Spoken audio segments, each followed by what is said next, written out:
Alright, we're back.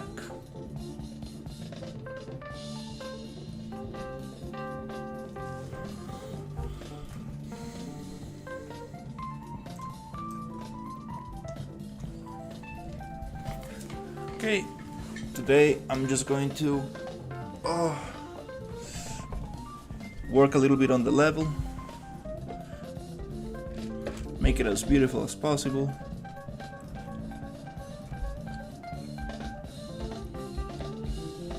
And chill a little bit. Do some art stuff.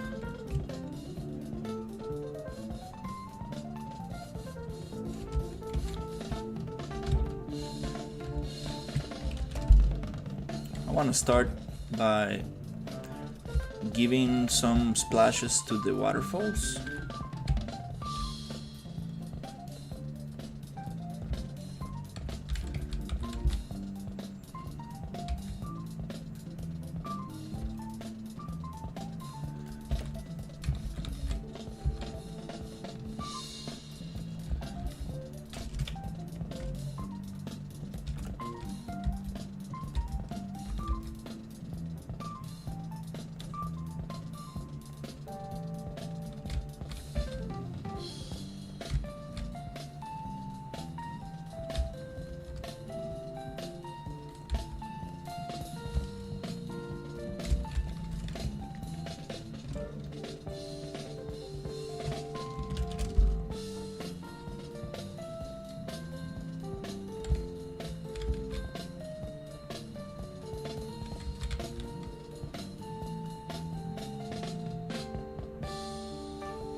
Something like this.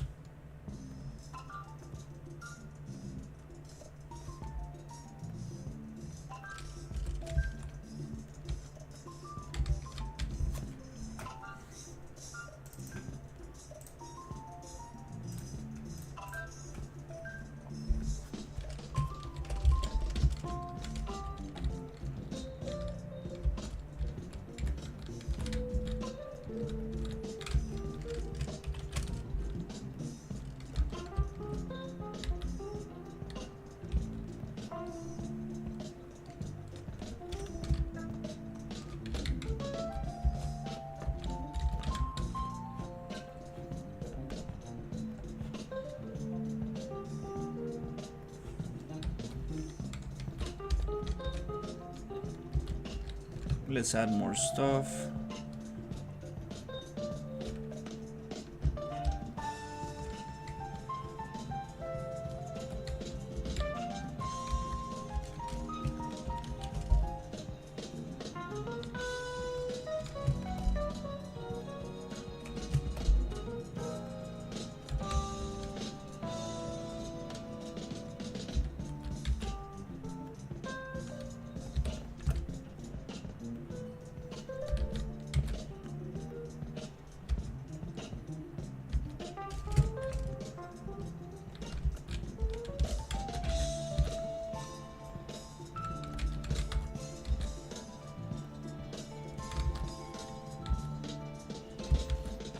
Actually, this waterfall might not need that here, because there's nothing colliding with this water.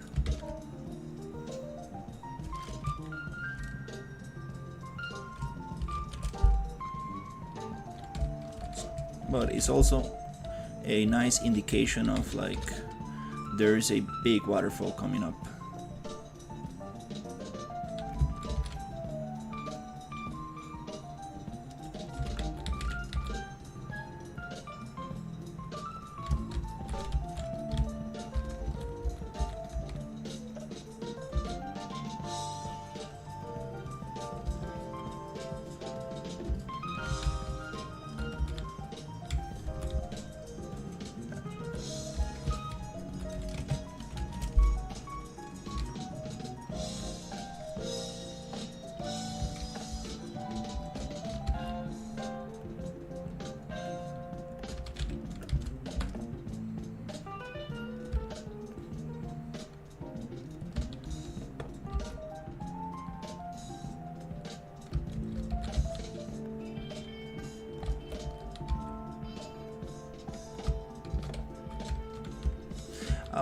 Yeah, I think I should probably not add them where the water is not colliding.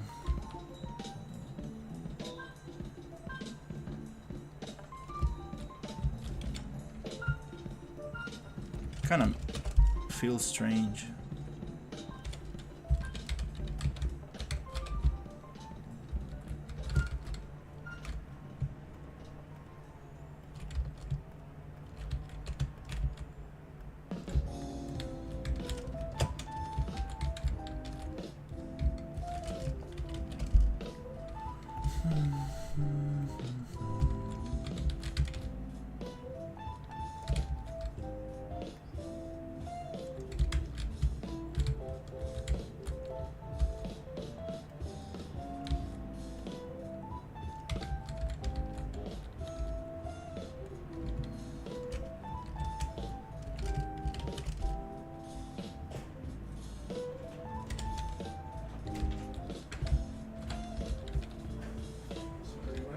Todo bien, pase, relax.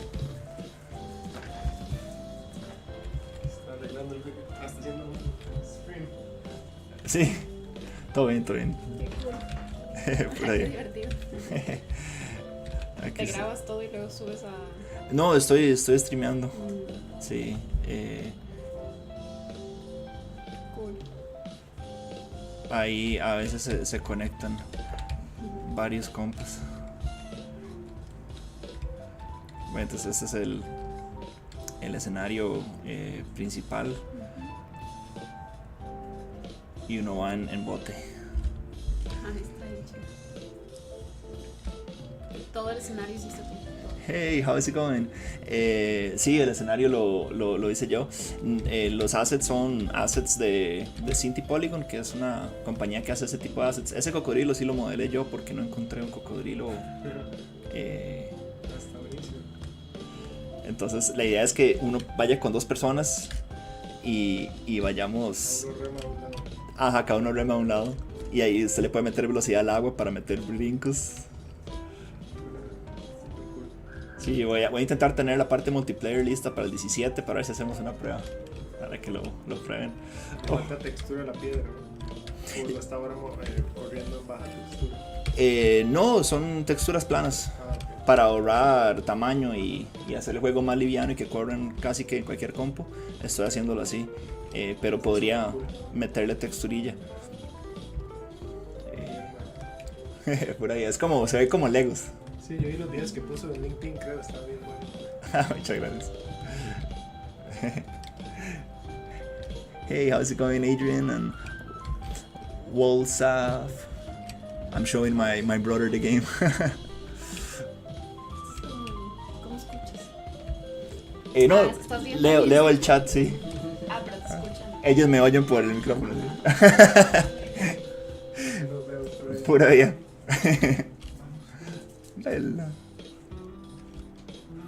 Alright, so today I'm going to be working on the environment. Trying to get the environment done, which like the edges of the environment, like all the kind of like the sides of the river, so I can actually focus on the traps and the obstacles and all the level design stuff. So I'm trying to get that out of the way so I can really just focus on adding the little creatures and stuff. Hola, ¿ya está terminando el juego? No. Aún no termino.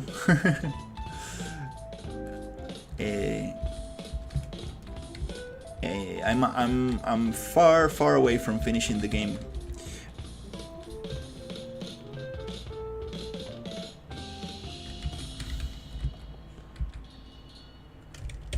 Just a little bit of decoration like that.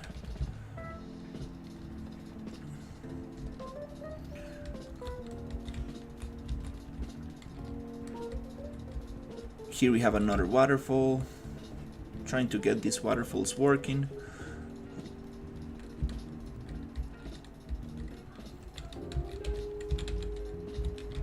So I can start working on the other aspects.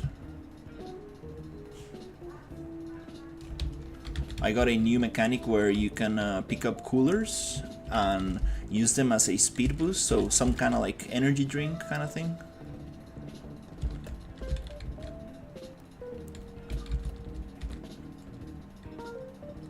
El león. No, no lo he metido el león aún. It would be nice to have some kind of animal that attacks you if you get out of the water.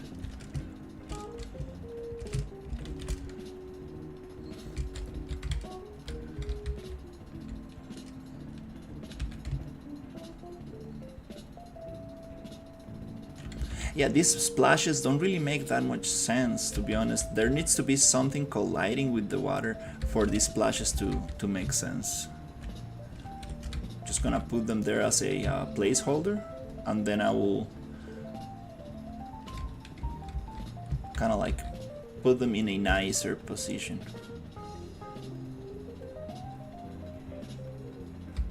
Because yeah, I don't think these make too much sense.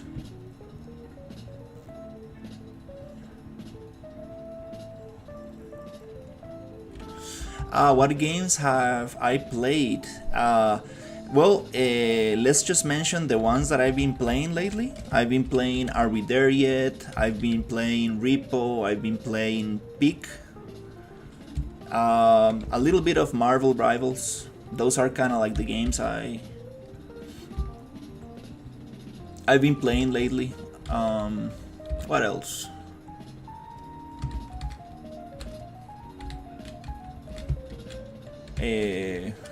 I also I like this game called, wow, I totally forgot the name of this other game. The Forever Winter, which is kind of like more sci-fi. Muchas gracias. So yeah, those are kind of like the games I've played lately. Warhammer 40k, what else? Armored Core, stuff like that. But I've been playing a lot of like indie games. Sulfur, I played Sulfur the other day. Kind of things like that. Trying to play more indie games instead of like AAA stuff.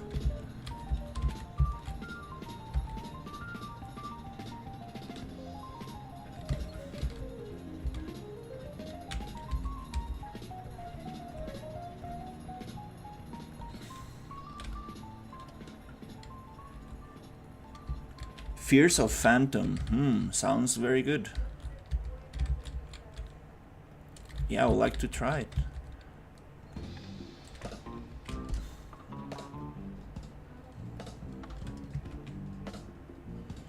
Oh my god, this spline stuff, it's so difficult. I don't wanna... Look at this.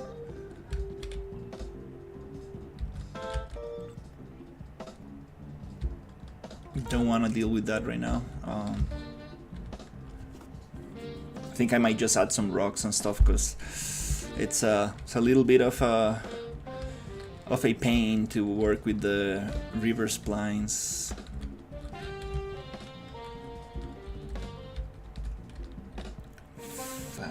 Fathom.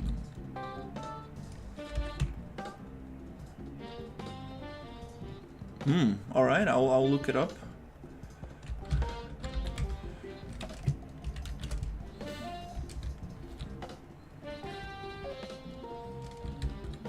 Oh, yeah, I've been very interested in like small games.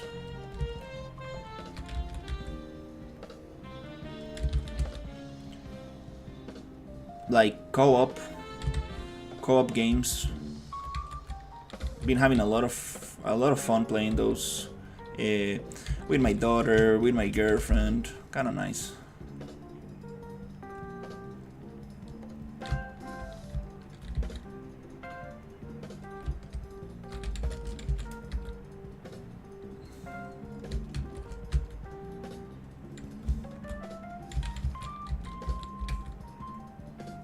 That's basically what I'm making this game. I'm almost finished with Are We There Yet? And I'm like, I kind of wanna play something similar. And actually this game got inspired from Are We There Yet? Even though it's super different, there's this section where there's a river in Are We There Yet? And I'm like, it'll be so cool to do something like Are We There Yet? But on the water. So I initially thought of like getting out of the raft and like clearing obstacles and puzzles and stuff, but then it got a little bit too out of scope, so I kind of like simplified a little bit. But you can still repair your raft and get like speed boost and stuff like that.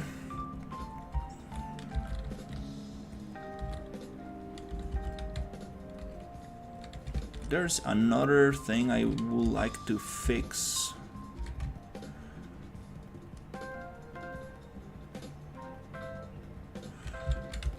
Which I'm not sure why it's not working. There's a collision issue on the last waterfall.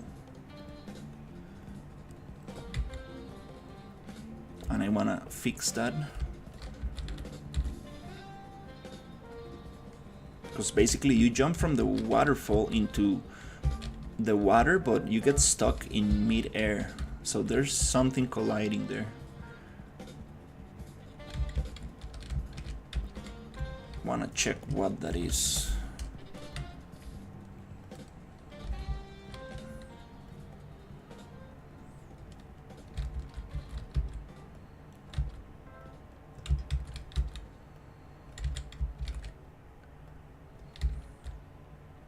Okay, I'm going to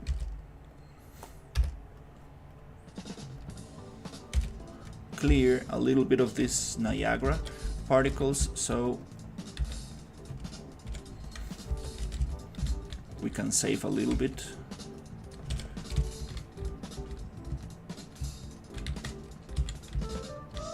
Probably we don't need those. Yeah, I think I might.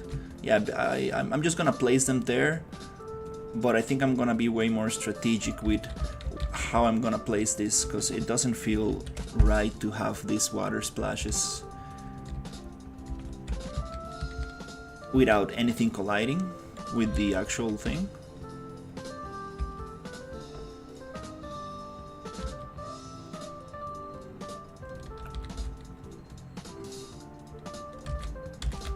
So let's push some of this here.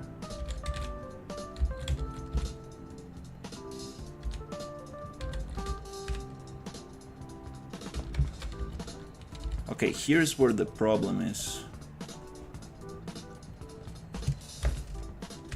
There is some collision here that is not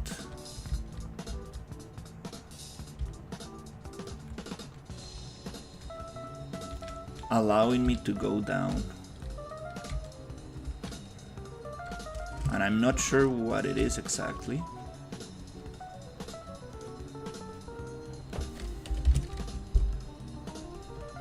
So I will try to figure this out. Let's see.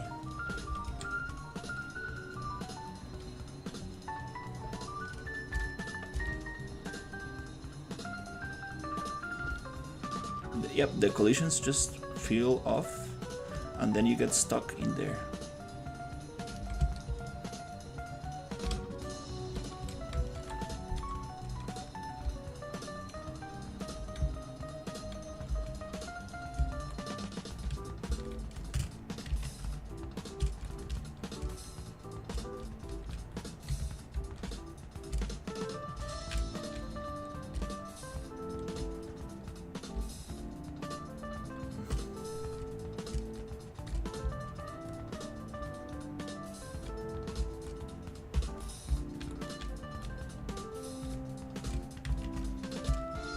It's hard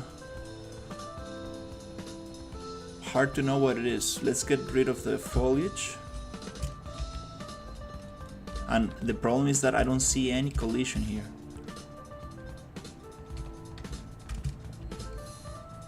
Oh, water volume. Is the water volume not deep? Yep, I think that's the problem.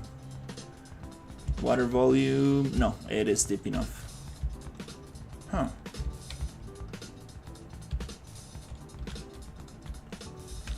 Okay.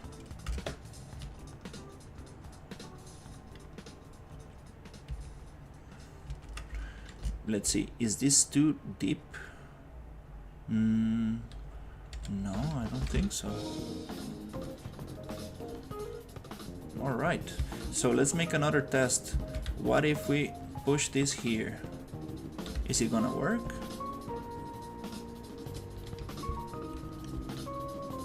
Yep. It's just that area. It's just specifically that area.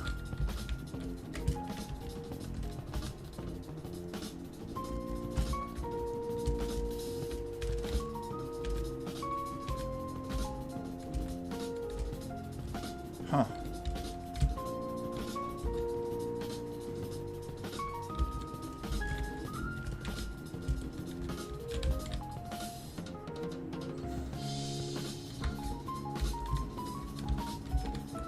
Let's make the waterfall smaller.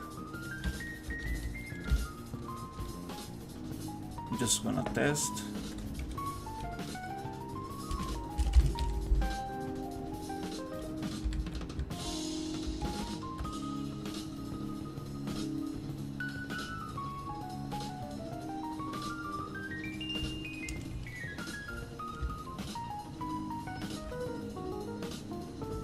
Yeah, it was something weird with the angle of the waterfall. I think now it's working a little better.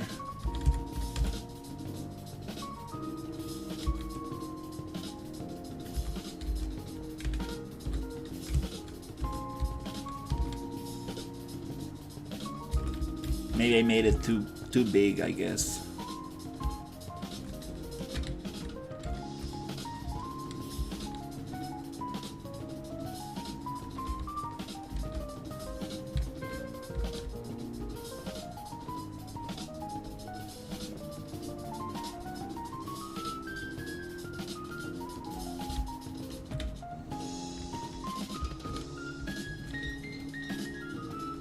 Yep, some spline stuff.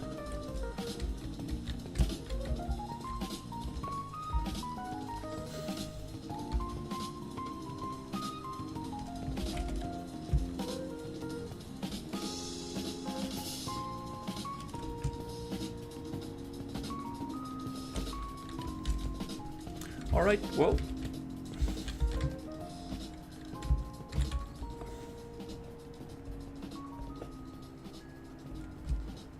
I'm gonna leave it like that.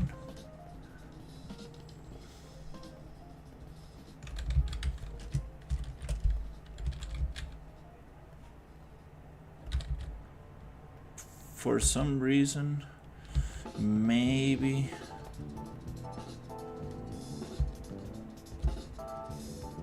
the collision was breaking.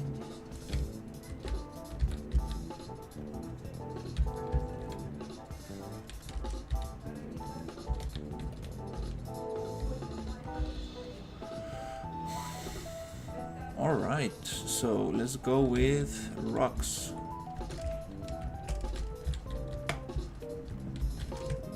I'm gonna work my way from the end to the start.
Let's change that with something nicer, like maybe this one.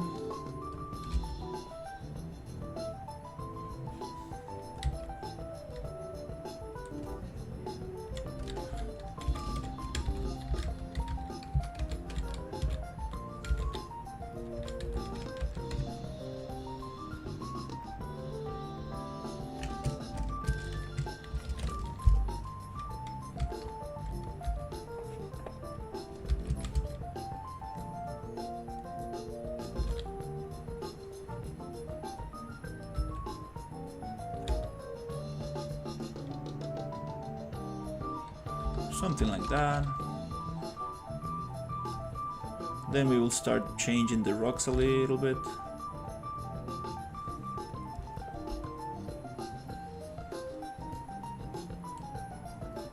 No, not really. I mean, I have some tutorials, but I made all that private because I'm just trying to focus on this game right now.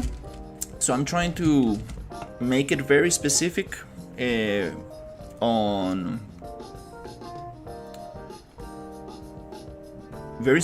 for river drift right now.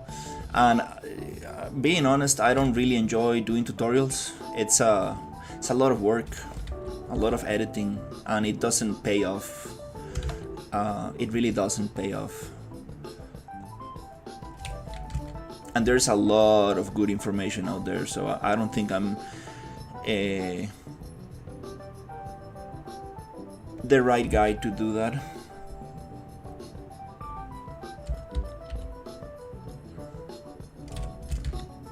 But yeah, I had some tutorials, little things that I figured out, and I was like, maybe let's put a video out there if somebody has that issue.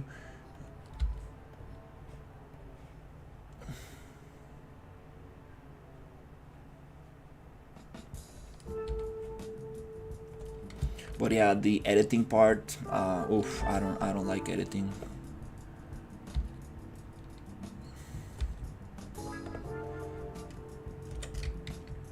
And nowadays, I think with AI, I think tutorials are important because AI fits. It kind of like, gives you answers based on tutorials and information on the internet, but I don't know, AI is so nice. I'd rather use AI for troubleshooting than going into a tutorial, unless you want to do something very specific. I think that makes sense.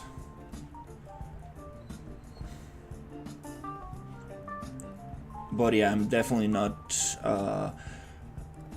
doing tutorials anytime soon.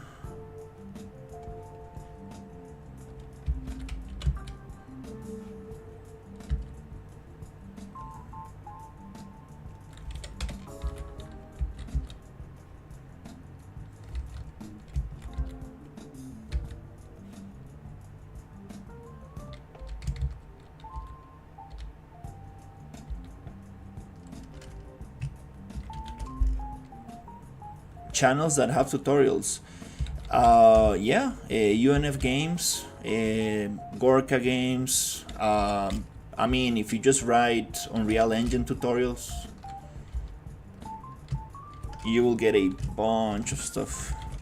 Sensei, Unreal Sensei, it's very good. What else? There's a bunch, like Procedural Minds. There's so many, I cannot even mention them.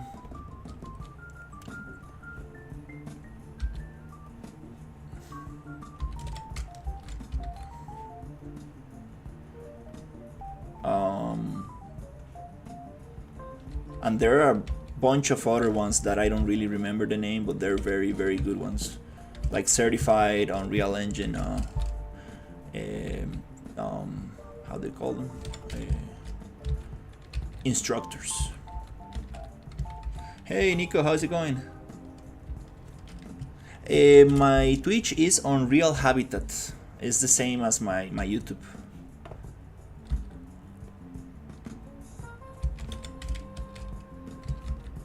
It's exactly the same.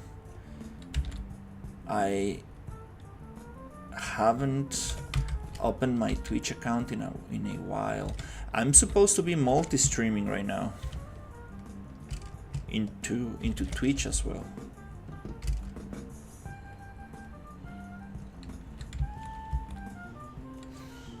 Hey Nico, how's it going? Oh, you're on Twitch, nice.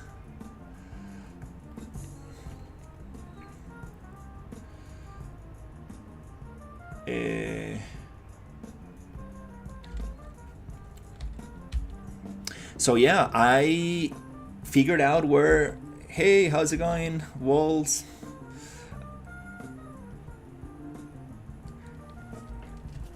Nice, nice that you found it. I'm also streaming on Kick, but it just really doesn't get any views, like 0. I guess Kick is not really meant for game dev. So yeah, I figured out. I appreciate the follow. I figured out where the my wish lists are coming from. So a bunch of people reposted my gameplay trailer, especially some users from Japan, and that's how I got a bunch of Japanese wish lists, which is crazy. Even the creator of Paddle reposted my trailer, which is crazy. Actually, he's launching a new game. Definitely go check it out. It's about like typewriting stuff. I actually forgot how it's called.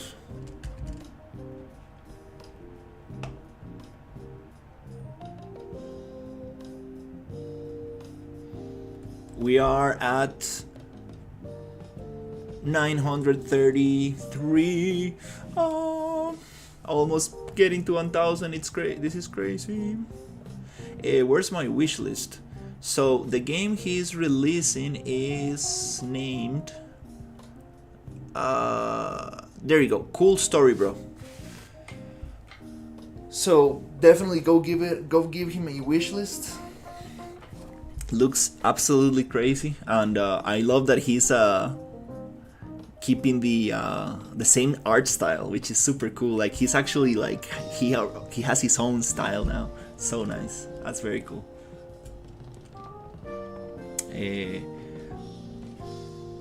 But yeah, it turns out that like most of my traffic comes from Twitter. I mean from X, which is very impressive. I was never expecting that.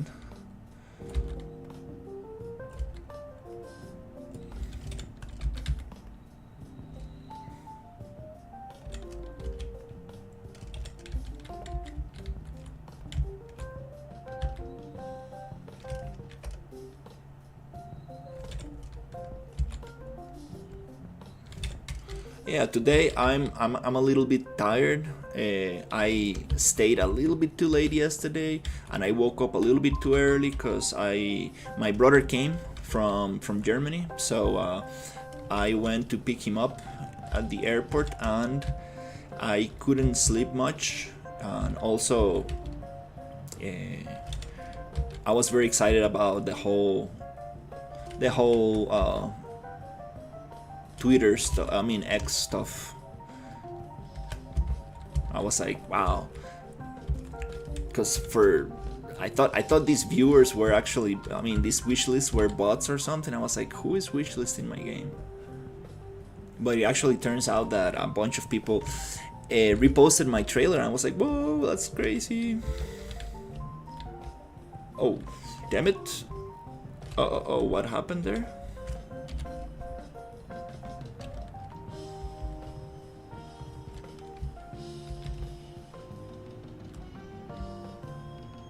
Wait, my dog is crying. Oh. Bella, vamos. Bella, esta. Bella. Bella. Ven, Bella. Bella. Ven. It's a good doggy. Oh, yeah.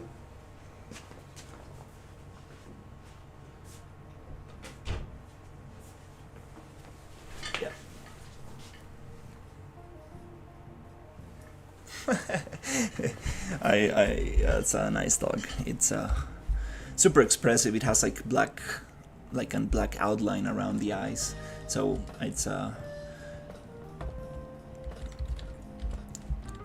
very,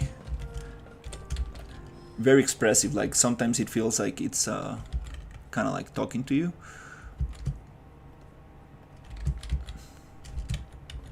Just with her expressions.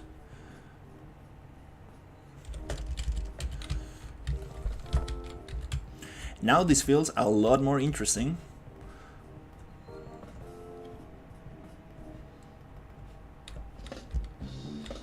Now I want some vines.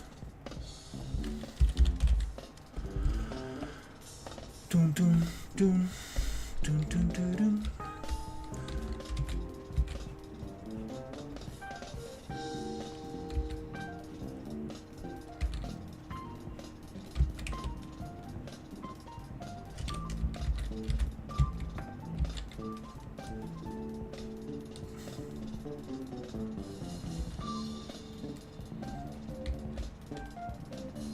That's the beauty of working with low poly assets. It's just so easy to like just place them together. Like it's so nice, especially when they don't have a texture. It's like, oh, nice.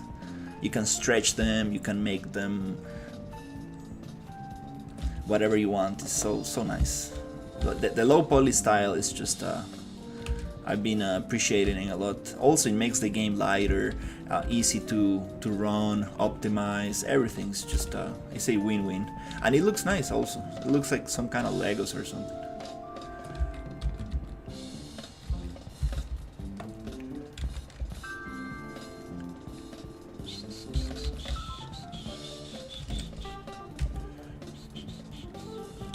So this is gonna be the end of the playtest. Here's where the thing ends, and then you get to unlock the door on the full game, which is gonna be half of this, the other half of this environment. And I want to make other biomes as well. I was thinking of making the thing bigger for the demo, but I was like, let's just get half of it, but very polished. Very polished, that's the important thing. And also I don't want to like show the end of the environment, because there's going to be like a nuclear site, a nuclear plant, and there's going to be some cool stuff at the end. There's going to be a construction site, there's going to be other stuff. So I think that's gonna be very cool.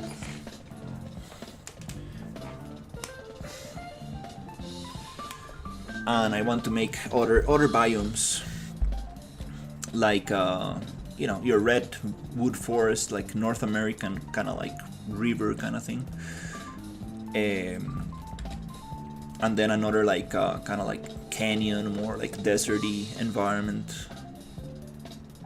So those will be very, very cool.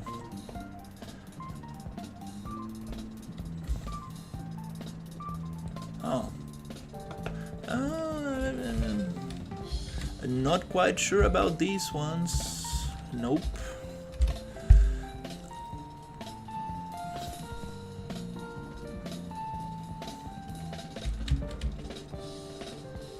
Are these part of the... No. These are not the same style.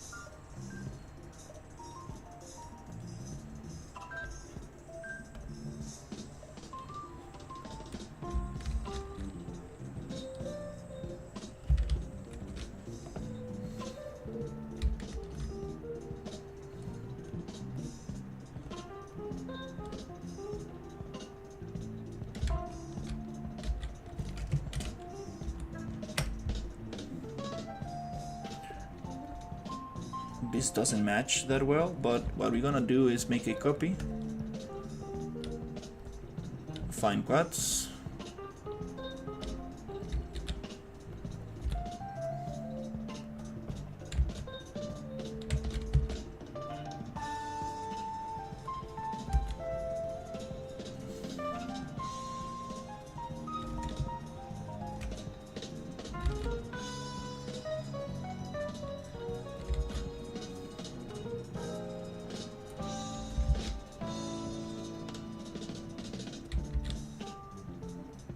just modify it a little bit.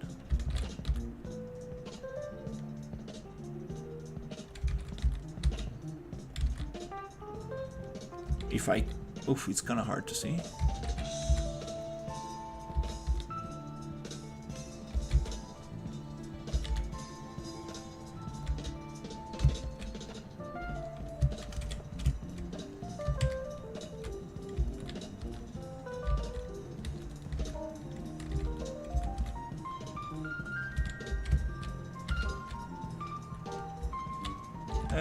Not quite sure.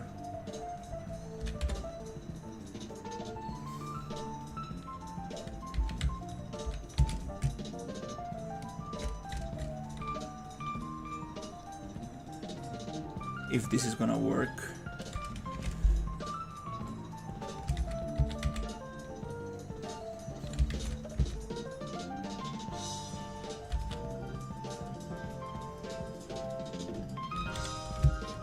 Kind of.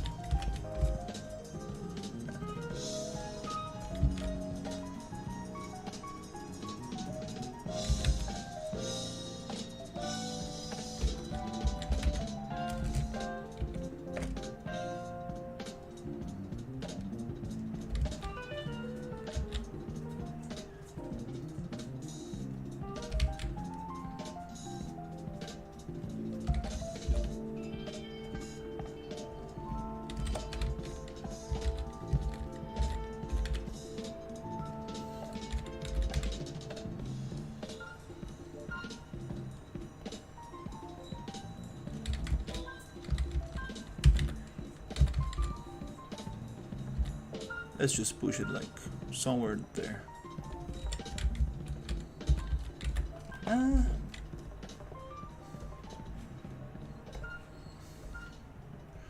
Kind of.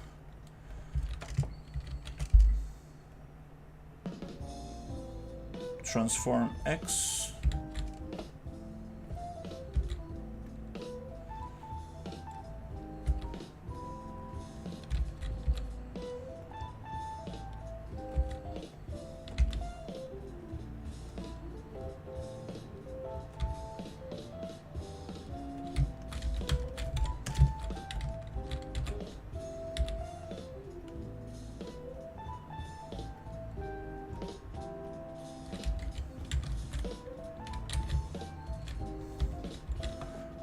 Something like that.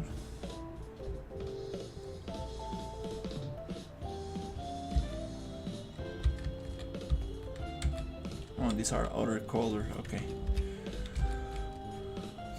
I like them, but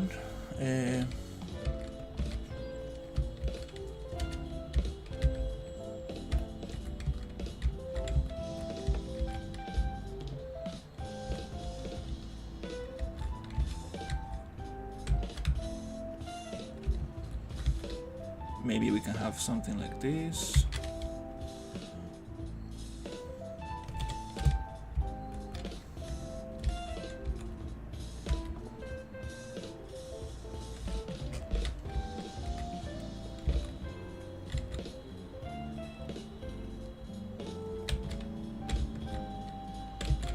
A little bit higher.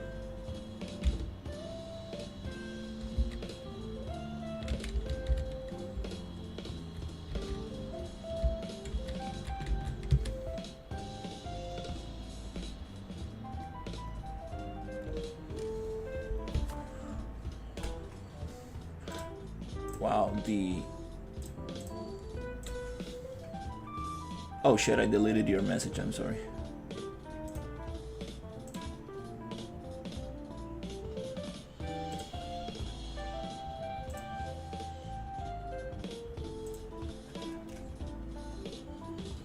getting this viewer bot messages.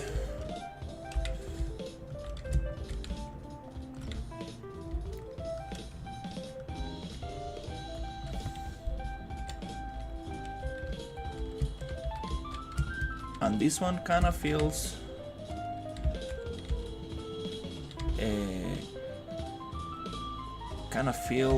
weird. Let's put it maybe somewhere here.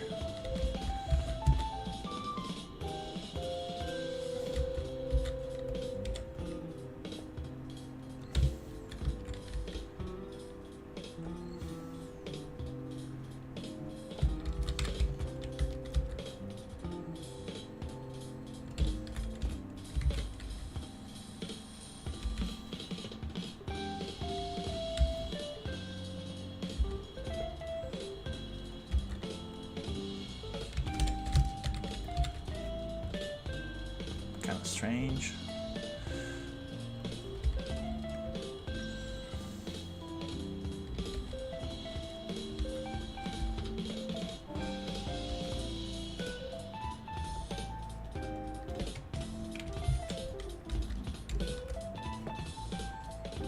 Kind of want to use another color for those vines. I'm not very happy with that. With that color, doesn't really go that well.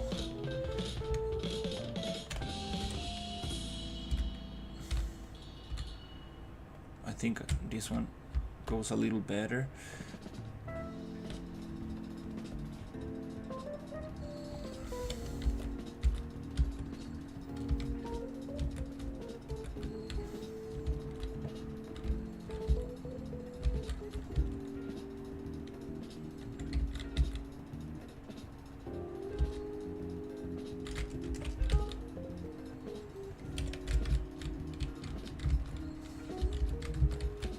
I'm not really happy with this.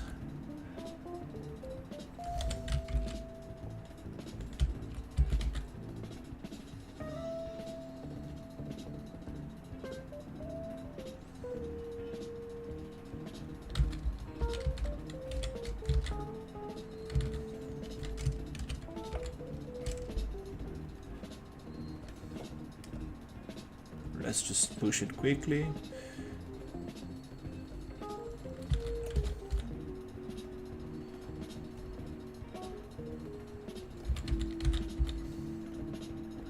That's what I love about Unreal. You can just modify your meshes right here. So practical. Instead of like going into Blender or whatever.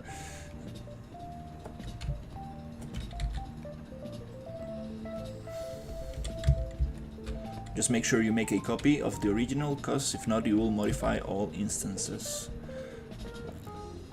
And then you will be like, what?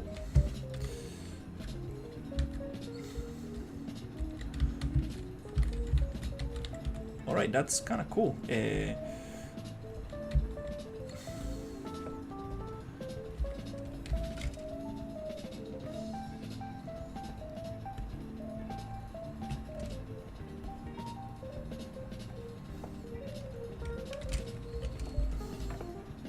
I want something like something overhead. Maybe we can add like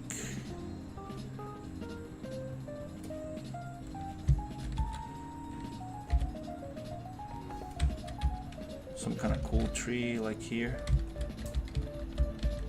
Hey, how's it going? I saw the trailer on River Drift and it's amazing, but who is Jay?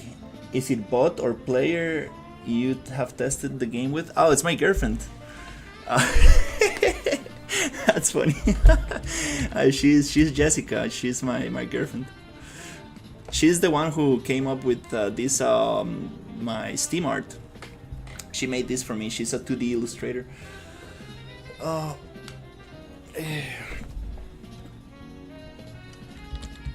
So yeah, we have been testing a lot.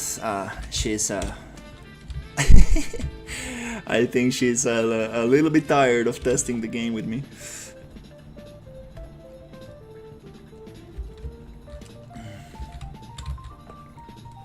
But hopefully by the end of April I should have a playtest.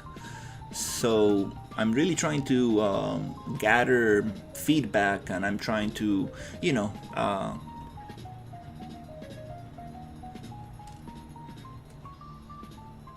make the game as best as possible.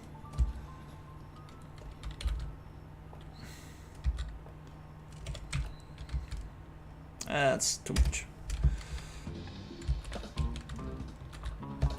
Okay, I think this area has good detail. We can probably move on for now.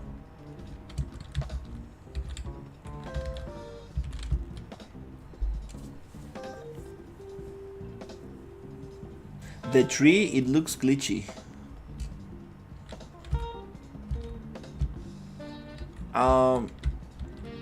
Maybe you mean like aligning it to the surface?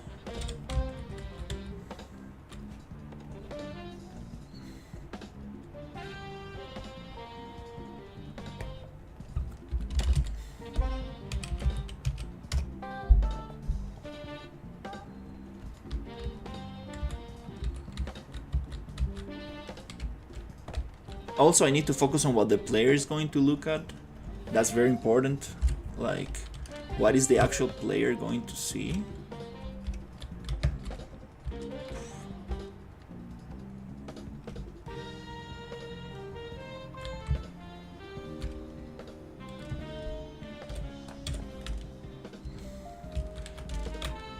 Let's add a little bit of water depth.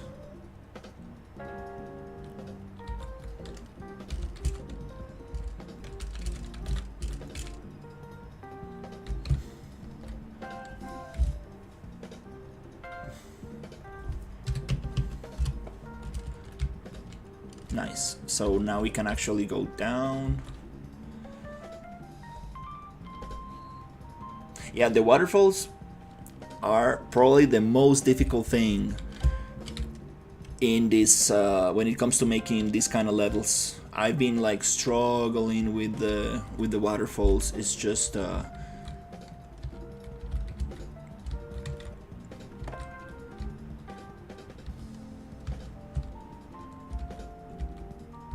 very difficult to get them like looking right.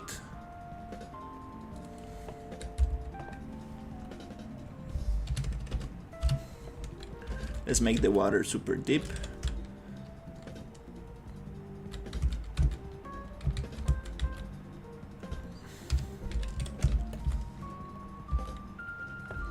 Probably don't need more repair wood at this point.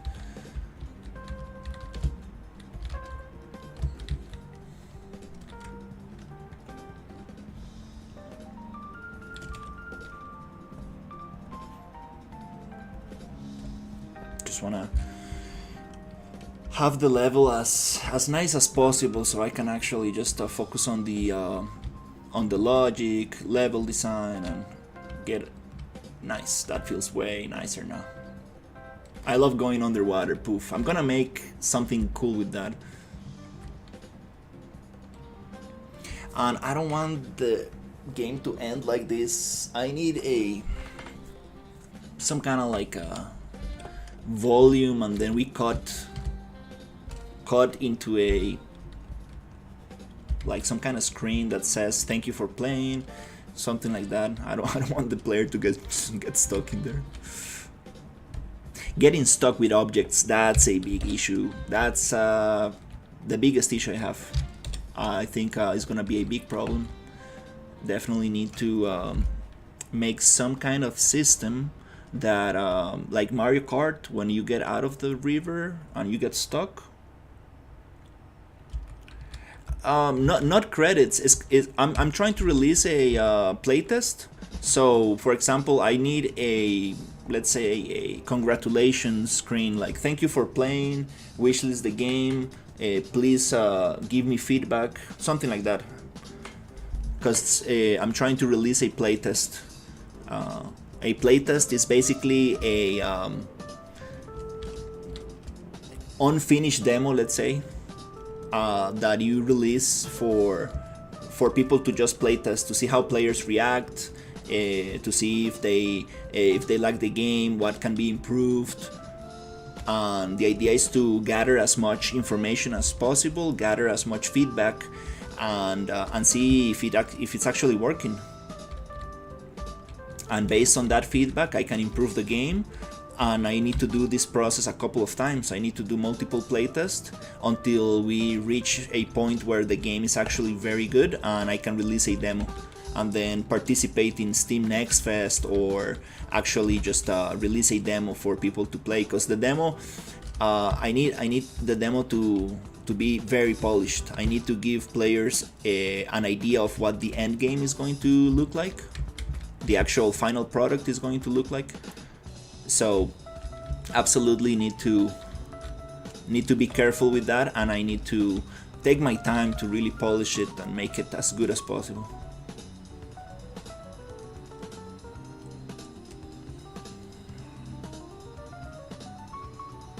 Yeah, an email is good, but Steam is already ahead of everything. I mean, Steam has that already, has already thought of it.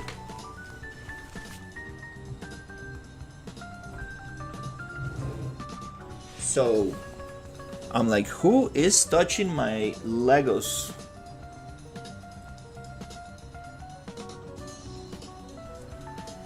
I appreciate it. Yeah, I was playing a lot with the water.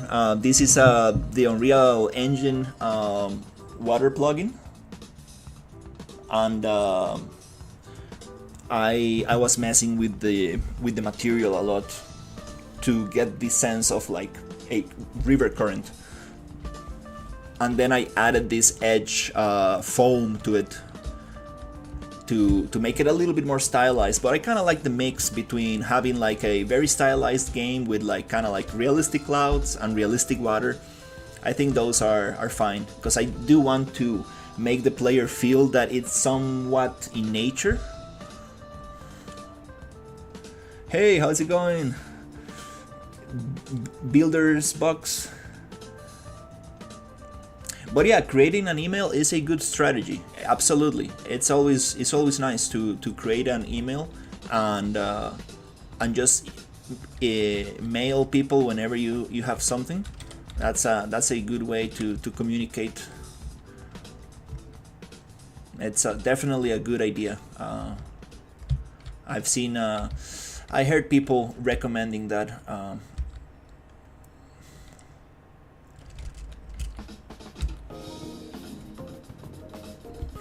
So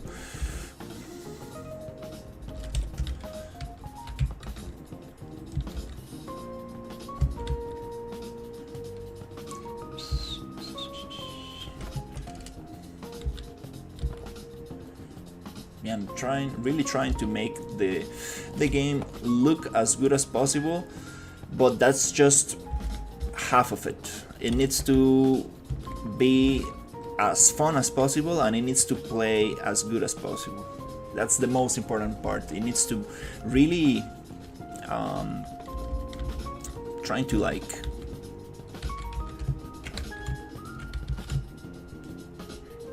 catch all the bugs and all the issues before the demo releases. That's why I'm going to be doing a lot of playtest. Not only internal, private, but also public playtest. So we can really get something good out there. And also I'm super open to feedback, right? Like anybody who will playtest the game, like if you have any good idea or anything you would like me to add and stuff, I will definitely consider adding that, as long as it makes the game more fun.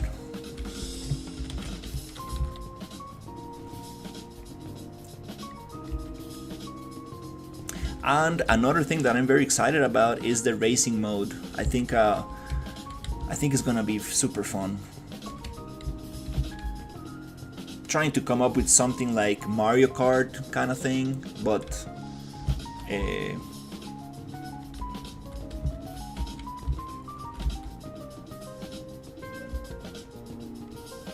for 2 players only, which it's a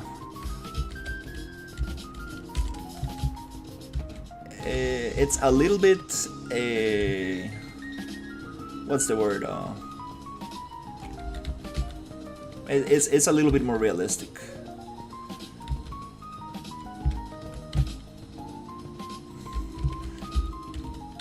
But who knows? Maybe I can do 4 players as long as you are hosting the game and you play with your friends. I think that's gonna be nice. Because having servers and all of that, definitely that's a little bit out of a little bit out of reach for sure.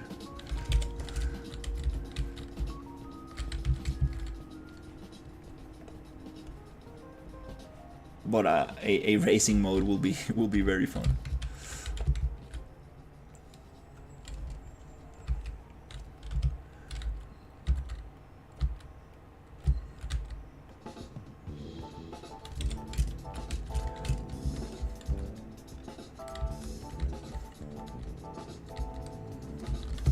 Yep, just little by little, making everything feel a little bit nicer.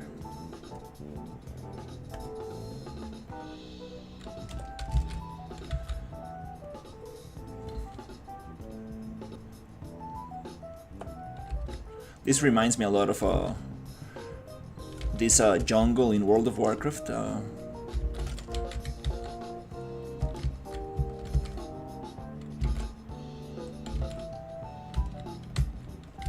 let me see, maybe this one. And this is just kind of like the decoration, and then I need to actually do the all the obstacles and all the cool stuff.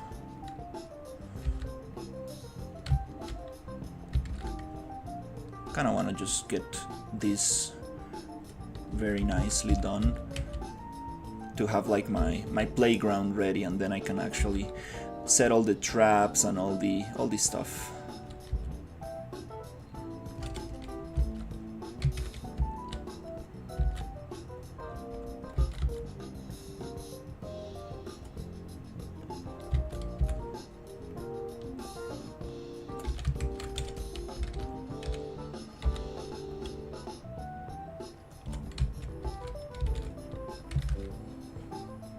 Oh, I need my...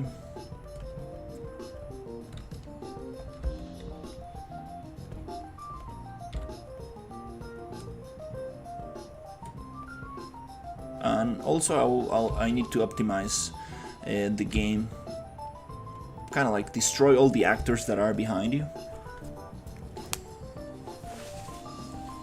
It's event based. If you overlap a circle, a sphere, they will get you.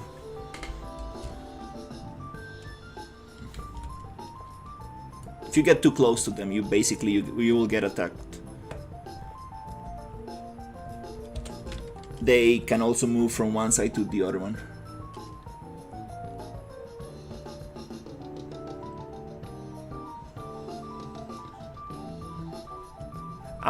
Everything in the game so far damages the raft one time. Nanite, I think I haven't activated Nanite. No, it's not activated. These meshes are very low poly, so I'm debating should I use Nanite or not. The issue with Nanite is the following. If I activate Nanite on this, it might run better on higher end PCs. But if you are going to play on a low end computer, all the Nanite calculation happens on the CPU, and it might cause issues with performance. So it's a debate. Nanite it's meant to be used for very high poly props, and these are very low poly. So I'm not sure if it's the best idea for this environment. I need to do some testing for sure and see what works. I do have a low-end computer that I can test on. That I can test on, and I want to see how it performs on that PC. Because I'm really trying to make it as oh, what is this? Trying to make it as performant as possible.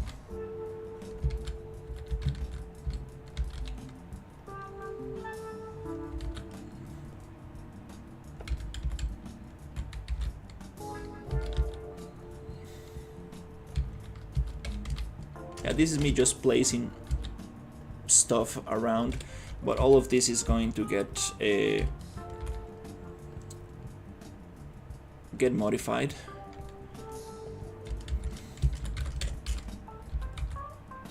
Unpolished.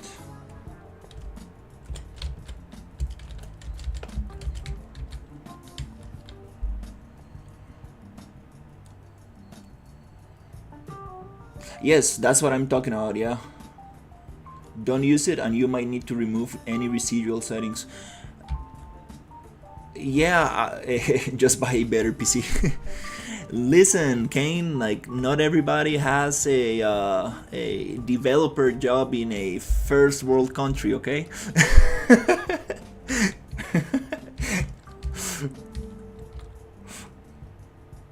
Can cause parts of some frames to be basically rendered twice, which is a disaster for performance.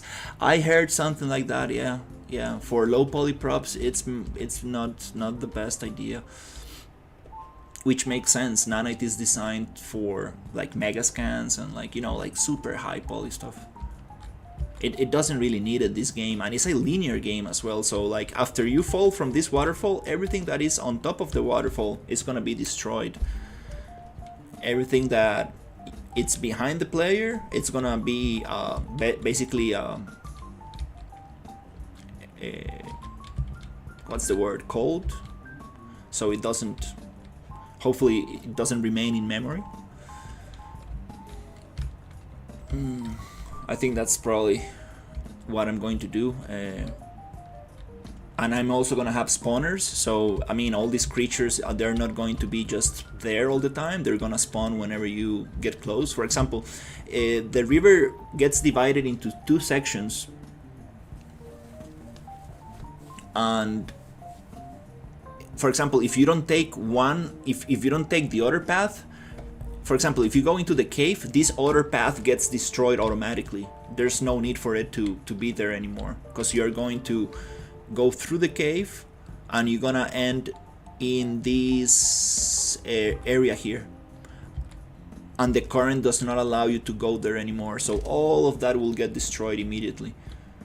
So I need to set up that system so it makes it nicer.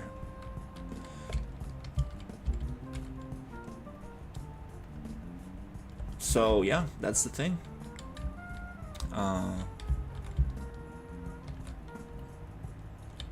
There's a lot of optimization that can be done, not only on the environment but also in the code. There's a lot of stuff that I'm honestly not doing properly, so I need to get rid of some eventics and some bad code that I have in there that is not very optimized. But thankfully the game is it's kind of like simple enough for me to deal with this stuff. That's what I love about this game. It's like it's just so nice, because I wrote the blueprints from scratch, so I know what's happening. I'm not sure about these red trees. I don't really feel like they go well with this environment. I'm not sure. Might just take them. I do like these ones. We do have those flowers in Costa Rica. I actually have them in my backyard and stuff, but yeah.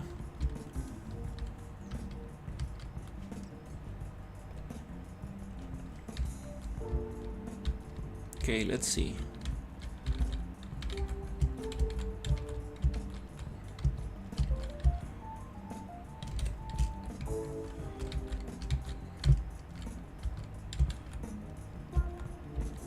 Let's see what else.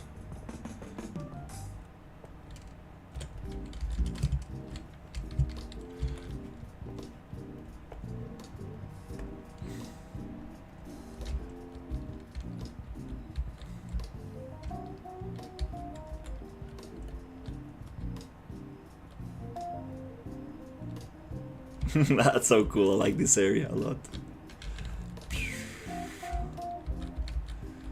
The water looks a little bit noisy. That's an issue. That's something I need to figure out how to denoise. There is some noisiness happening. noisiness. There's some noise happening in the water. I need to figure that out for sure.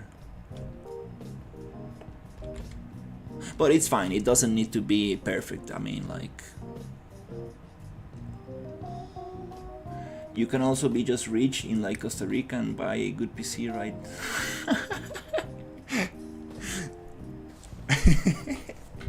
Oh my god. I mean, Kane, you need to understand that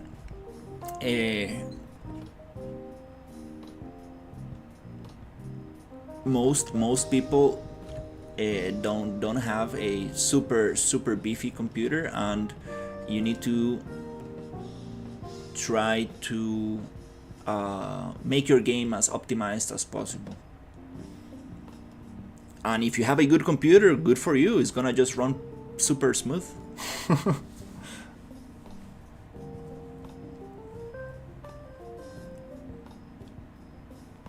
Oh, that's a very good idea. Yeah, I appreciate that comment, Walls. What we can do is, it's totally possible. What you do with that is basically you go to the modeling tools, right? And you select all these rocks and stuff, and you basically you come to mesh and you go to union. Boolean union the selected meshes, including self union, to resolve self intersections.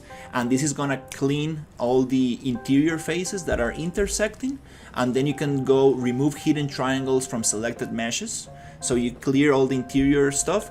And then you can also use, for example, in my case, actually this is a very smart thing that I haven't thought of, but this is a static mesh right here, and I can use it to boolean out the interior of these other faces. So I can cut out a bunch of triangles in there. I can get rid of a bunch. It's gonna take a little bit of work, but I can save, I don't know, maybe half of the polygon count. Which is a great idea. It's a very good idea, absolutely.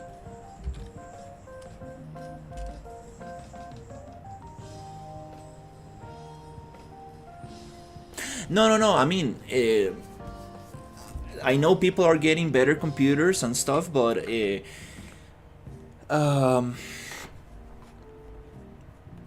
just nice to make your game lighter. It's just nice. It loads faster. It's easier to work with. It's just so nice. I like it.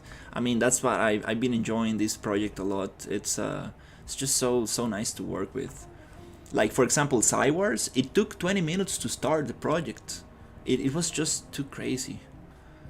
I did the rock optimization stuff and it started working better, but it's just so nice to have this little project. It's just so quick, everything opens so fast, like, it's just nice. I really like it.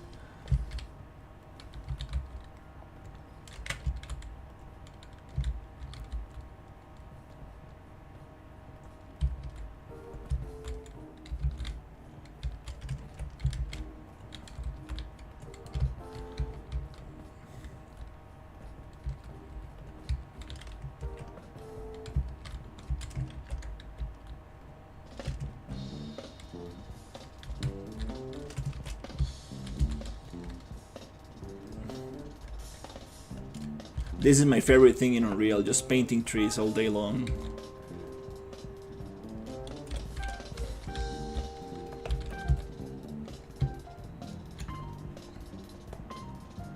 The lower the requirements, the wider audience that will be more comfortable playing the game.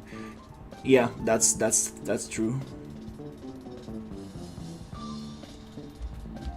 Yeah, and I'm gonna be super honest. Like, I came to the conclusion that graphics don't sell a game. I just came to that conclusion. Like, I mean, yes, for marketing, yes, it helps for your game to be as beautiful as possible. Absolutely, I totally agree with that. But at the end of the day, it's a game. It needs to be fun. It needs to run well. It needs to feel good. If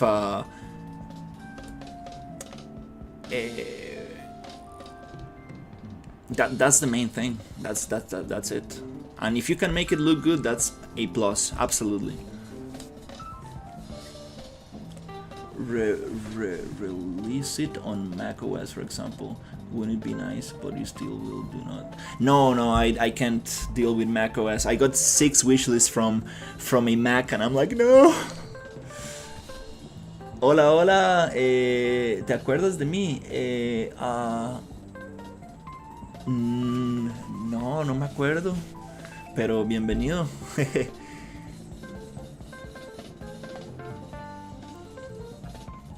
We want to paint on static meshes, just single. Oop.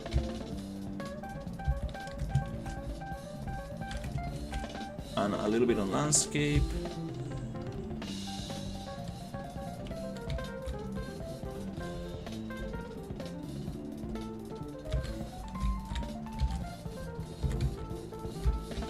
I might be going a little bit too crazy with the foliage, but I'm gonna I'm gonna make it disappear with distance. I'm gonna call the foliage a lot.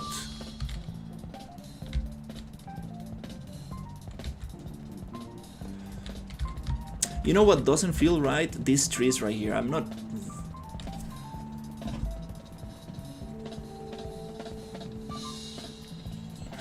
How it was explained to me, the looks get the player to play the game. The gameplay keeps them playing.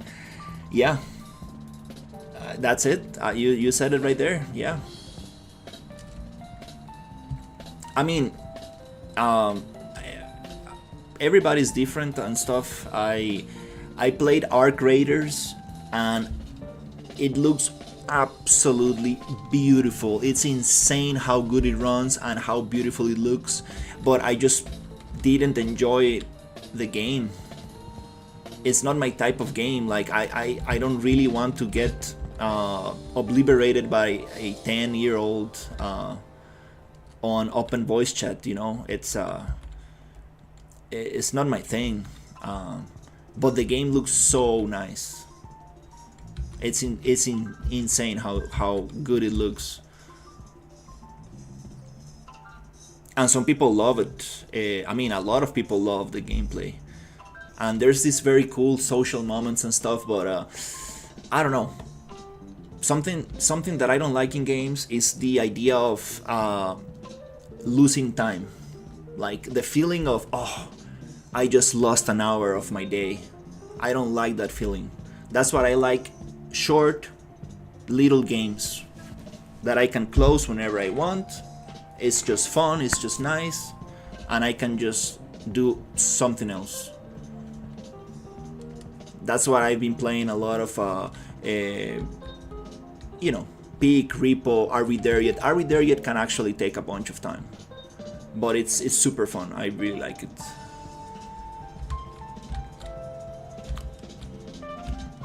Yeah, I think I'm gonna get rid of those trees. They're a little bit too tropical, and I am not sure about it. Don't really feel right with this. For a swampy environment. I mean, swamps can be also tropical, so, but those trees, I mean, I don't really feel them.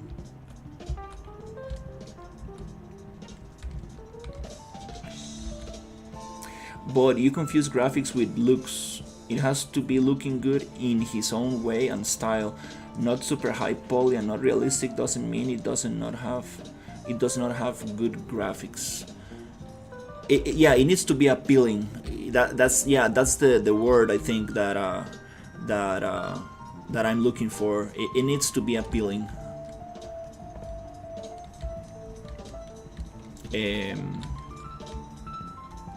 It needs to be appealing. That's the thing.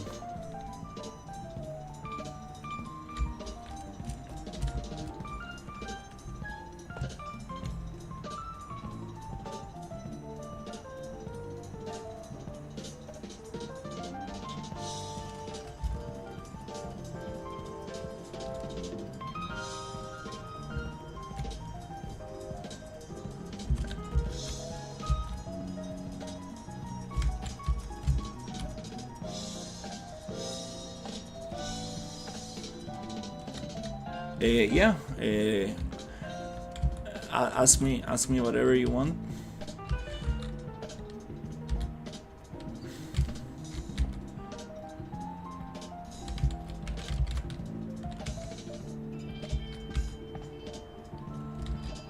Does it make sense to be working on these trees? I'm not sure if the player's gonna look at them.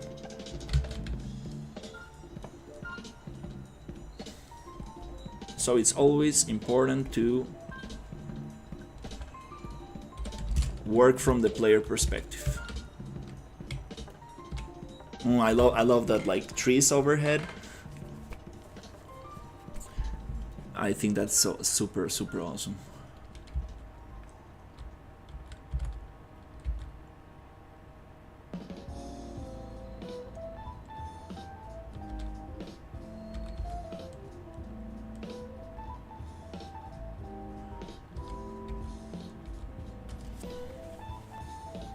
How to manage the blueprints to make them turn on a specific time. I want to do tasks in game and wanted to manage the blueprints. Like task 1, after completing it, you have the second task. Well, that's a little bit of a wide open question.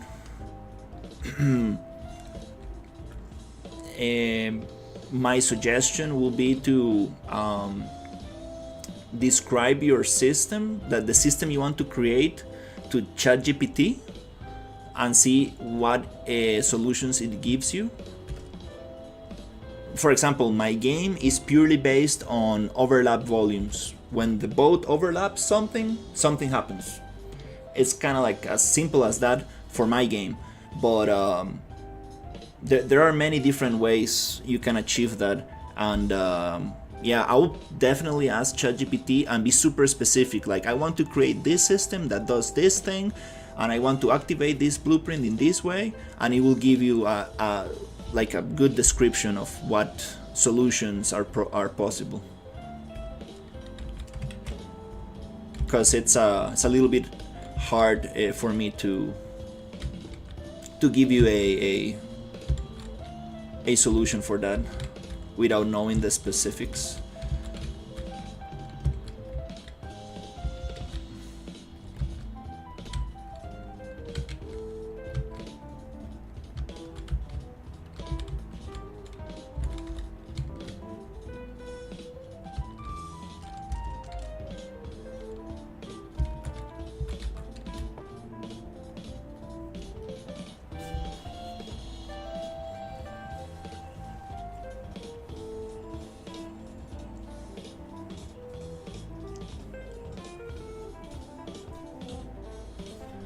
Oh yeah, absolutely. Yeah, I need to work on the lighting. I was actually thinking that about that the other day. I was like, oof, there's so much I can do with lighting.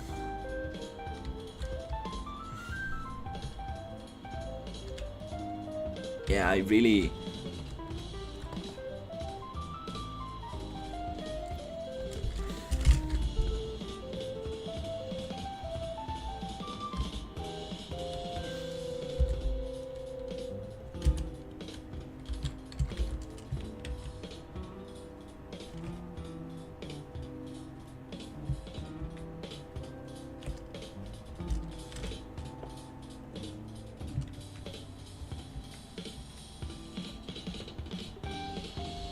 I really need to get into that.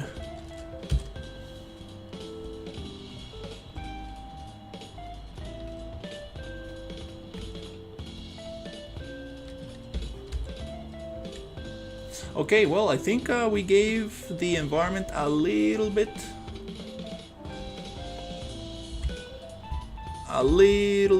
of polish. I think now I want to work a little bit on the level design. Add like actual interactable objects. Oh, what?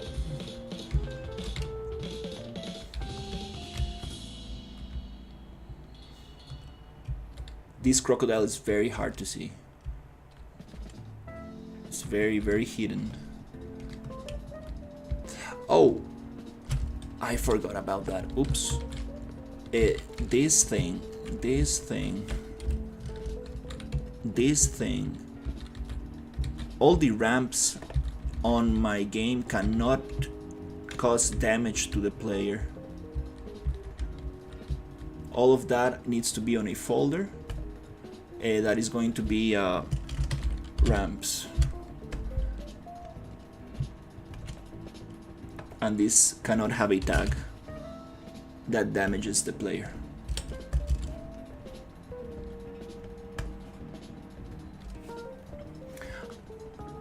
I have used event begin overlap, but I need to organize them so all the blueprints are turned off at the start. The player must complete the first task to unlock the second task. Lighting is always a fun task to do because you can really see the game come to life and see what truly... Yeah, lighting is so nice. Hey, Sonny. No, unfortunately, Cywars, I put it on hold. I was having some multiplayer issues, and it just got a little bit too overwhelming for me. That's why I don't recommend using templates. It's I mean, at least not for people who is starting out. It's just it gets very complicated very quick. I do have a playable demo that I never released. I actually need to put it out there. But yeah, I'll try to put it out there. Now I'm just super focused on this one, but yeah, Cywars is there. I already used my Steam token for it, so I'm probably gonna release it at some point. The demo, I'm definitely gonna put it out so people can at least test it, but it just I don't know. I think how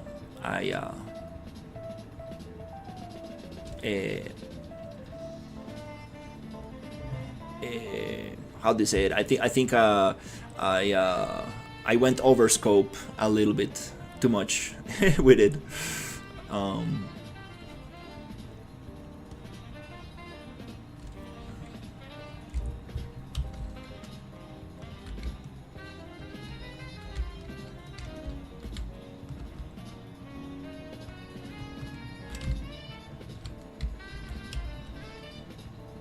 I saw a very similar game on Twitter the other day, and I was like, that reminds me of Cywars. That's so cool.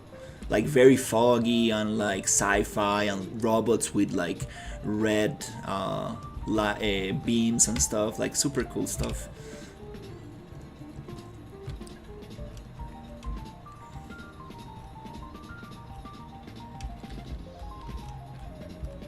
Oh.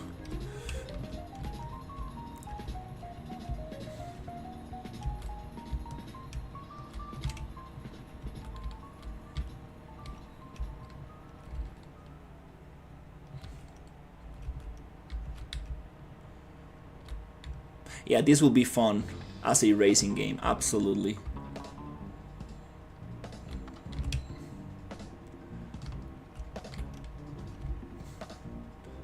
Oh, I need to add the camera effect to that house. I have this material that kind of like fades when you're very close to it. I think I might just add it to everything, because the camera clipping is gonna be an issue. And also the key binding, I need to think how, like spacebar is to repair, and I have also these beers or energy drinks that you can drink to give you a speed boost. Whoa. And I don't know what key to use for that. On the controller, I don't think it's gonna be so difficult to set it up.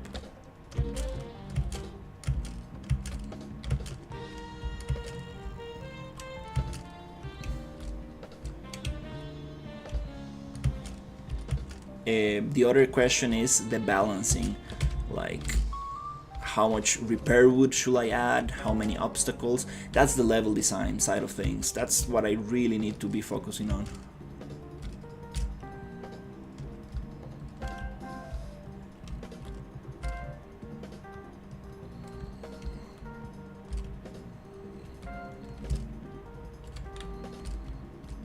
Oh, nice.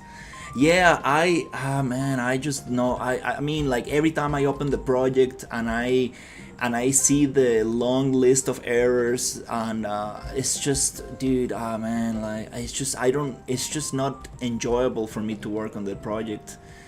It's so painful to work with a template. I mean, like I need to keep asking the developer of the template for help, and it just doesn't feel good to me. Like for example, this project, I made the blueprints myself, and it just feels different. Like I understand what's actually happening inside the blueprints. So I don't know. I don't think I'm gonna ever use a template anymore. And if I do, if I go back to Cywars, I might just redo it, because I mean I need 1% of what the template offers. I just wanna do a boomer shooter where you shoot stuff. That's it, basically, and you have some cool conversations with cool NPCs. Basically, that's it, and explore cool environments. I mean, I don't need a inventory system and RPG, anything. I just need to shoot stuff, and yeah, that's what I will do with Cywars, because just using templates is such a headache. I don't know. I don't wanna deal with that.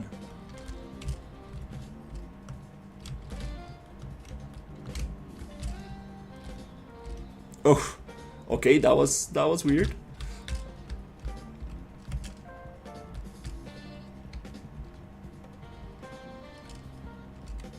Okay, it feels nice to just drive around the river, but the game is not about that. The game is about this area is definitely not gonna be like that. I need to make the water current very slow here, because this is gonna be like a swampy area. And this is me just kind of like placing a bunch of obstacles from my previous level. But yeah, it's time to actually do some level design.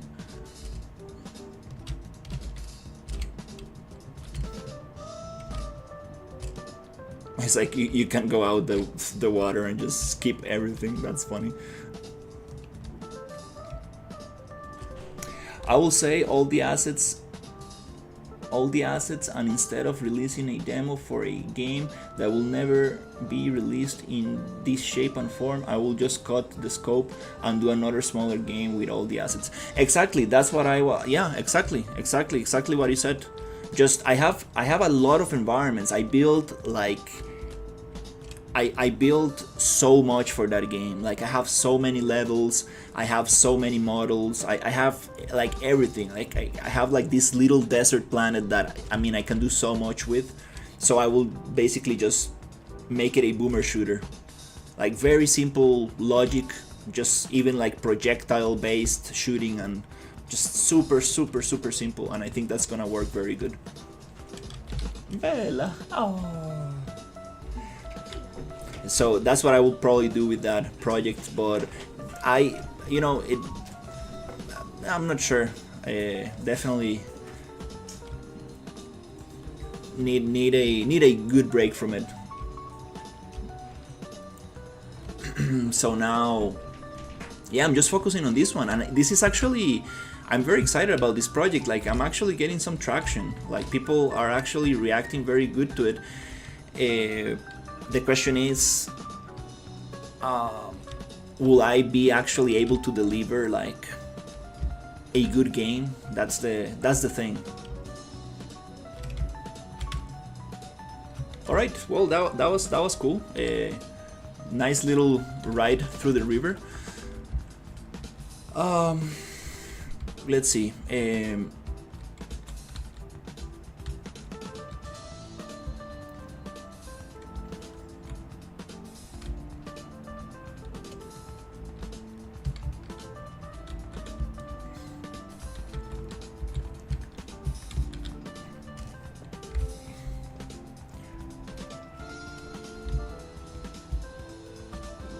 Let's see.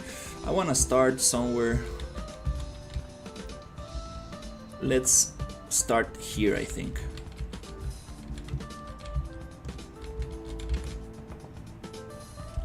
Let's see what can we do here.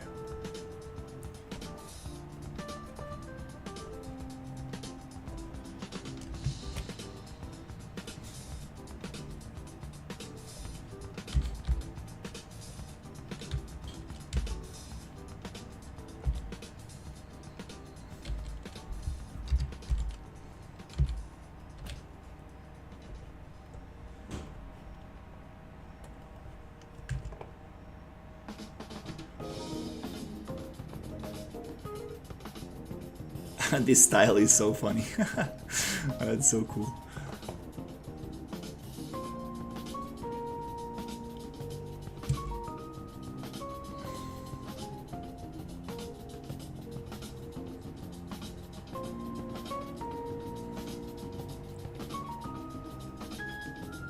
It's not challenging if there's a lot of checkpoints. Absolutely, I feel the same thing. For testing purposes, I did add a lot of checkpoints, but I'm gonna have way less checkpoints. For example, for this map,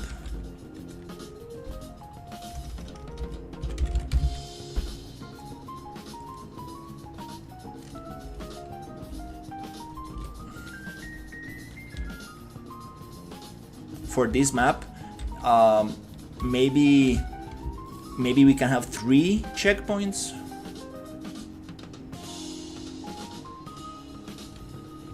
Maybe even 2 checkpoints. I think that might work.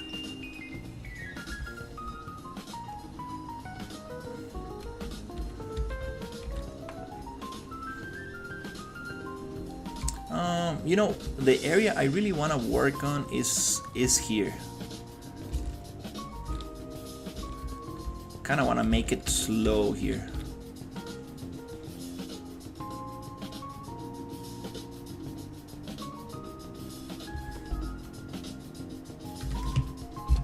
Yay! Nice. And the material actually changes, which is super cool.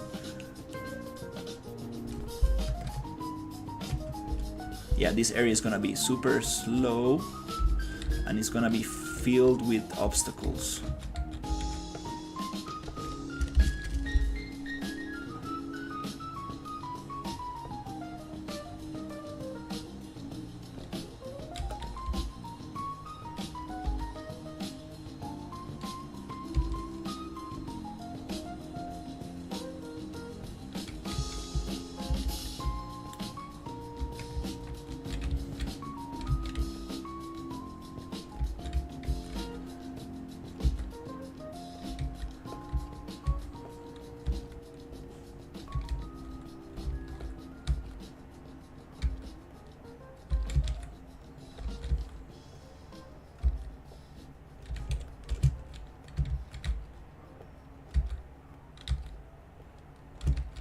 The other question, how am I going to notify the player that this huge rock is going to fall? I mean, there's the shadow of the rock going down, but I might need to do something that shows little rocks falling maybe. I think that could be very nice. Okay, so you're going fast, and then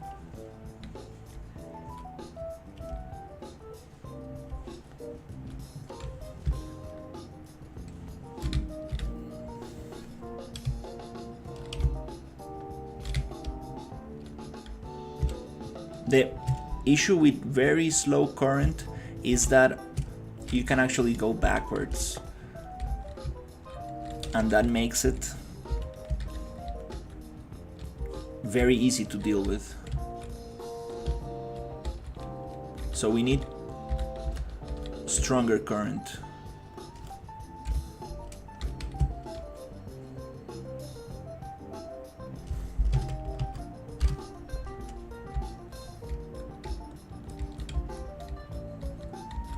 It needs to be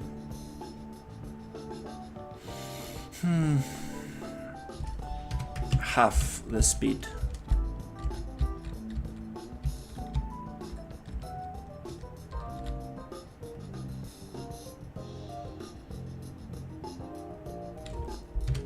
just enough so you cannot really go backwards.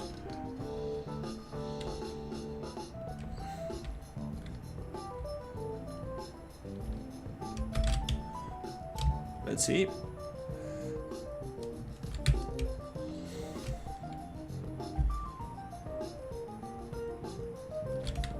Okay, I think I need a little bit more.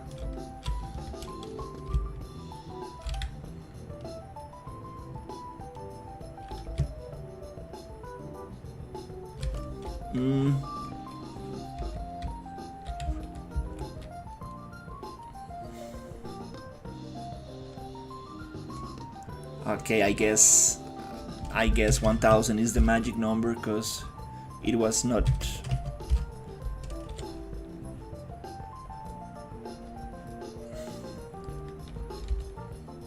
It's not really working if I make it slower.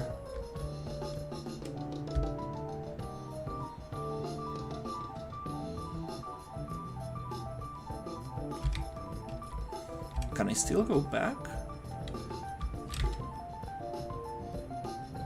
Oh no, there you go. It doesn't allow me to go back. Nice.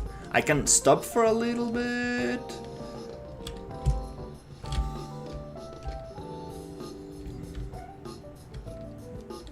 What am?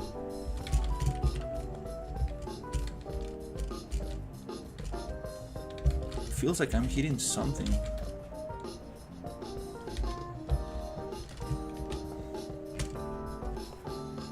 You could make it so that being on the land damages the boat every second.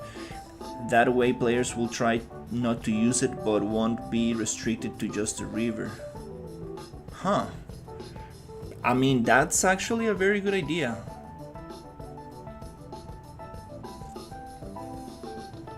Set simulate physics.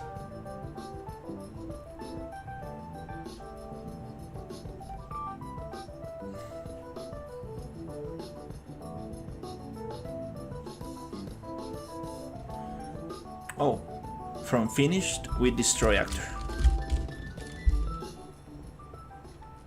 I think that was the collision that we needed there. So let's try it. Let's actually add a tag.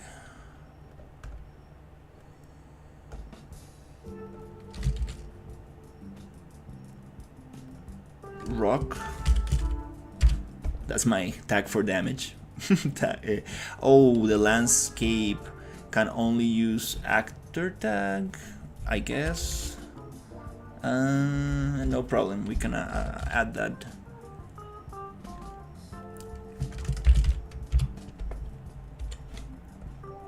To the boat damage logic. I think it's not a big deal.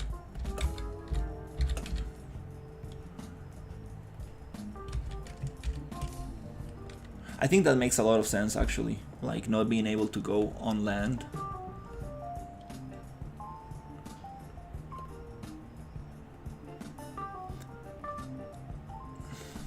So component hashtag rock. Physics, this is single player, we don't need multiplayer stuff here. Kind of like building two separate systems for single player and multiplayer. Oh, yep, let's just copy this event. I'm gonna move it here.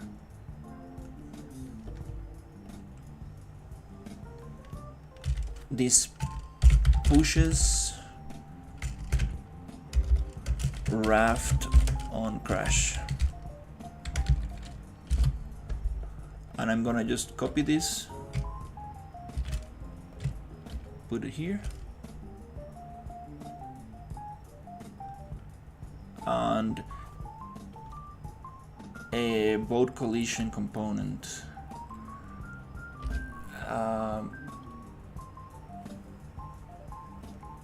Actor hashtag.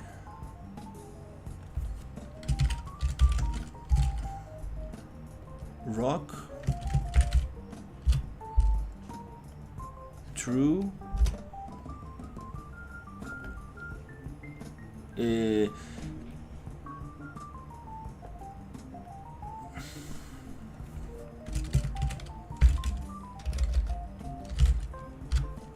We can just change this for an actor tag, actually, yeah. I'm not sure why I was using component to start with. We can just do actor tag on everything.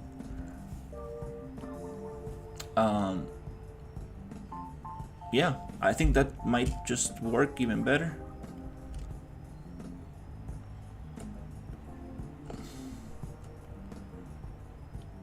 I think, yeah, that's it. Let me try that.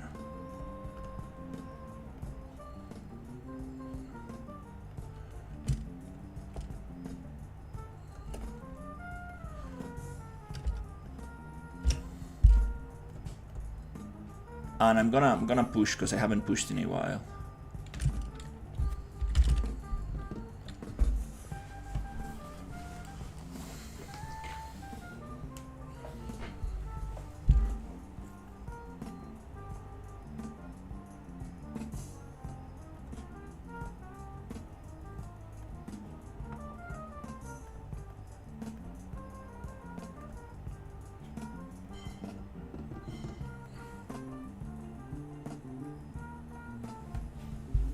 It takes a while when the thing is closed.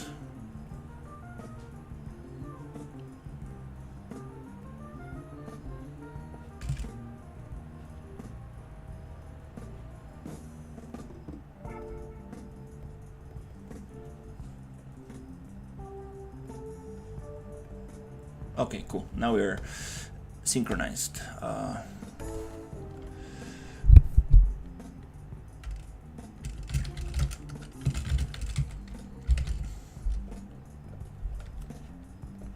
Okay, and now we do static mesh.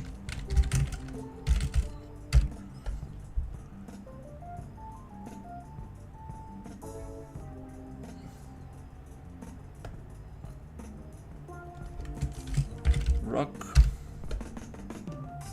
component.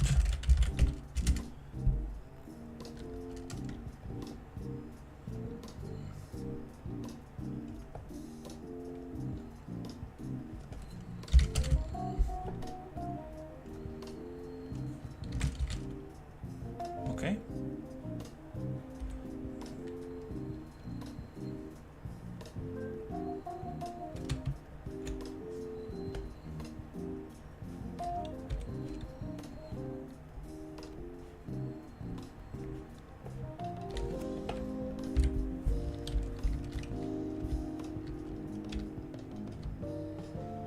There you go. It damages the raft.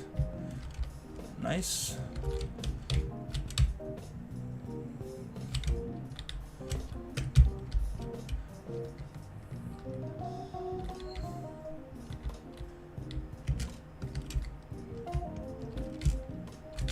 Okay, let me design this area a little bit nicer because that's all right. That's cool. Actually, I was not sure what I was using component tag. I was doing something with a breakable rock or something in a very old version of the project, and I think it was only working with component tag, but I think this works fine. So let's get rid of let's just use actor tag.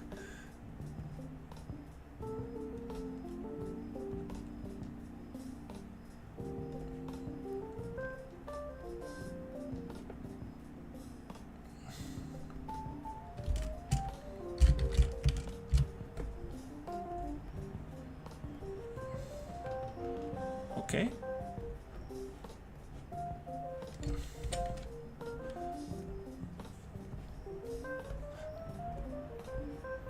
Let's commit changes to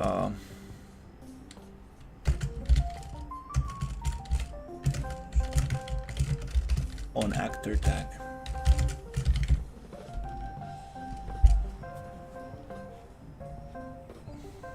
Cool. Nice. That's cool.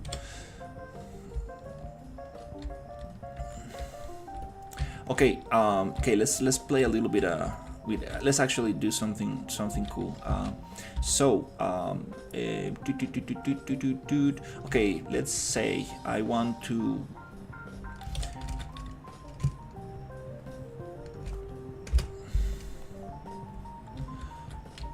have a bunch of traps like this.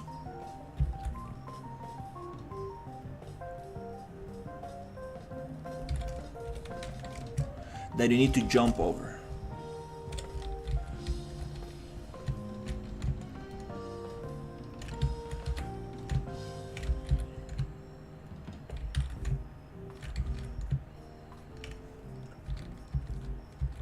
I appreciate it. Thank you so much. We are back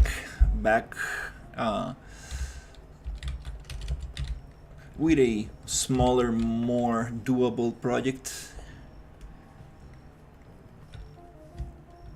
and I want to add a little ramp. For now, we could use this one. I need to indicate to the player somehow that this is not going to damage the player. I need to think about some kind of indicator. I could just use like some arrows, which is kind of like not the nicest way to do it.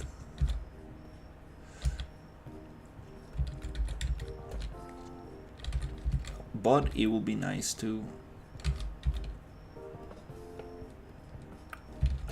Okay, something like this. So you need to jump over it.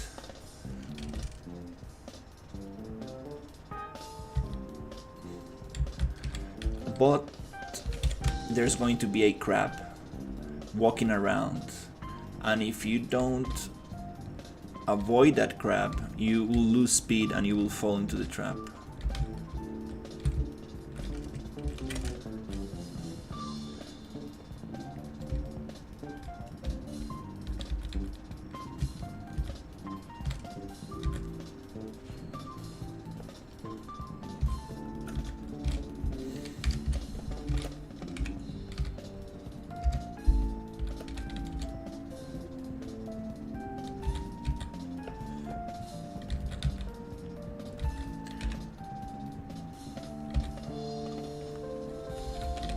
This kind of like floating crab doesn't make any sense for a crab to walk on water.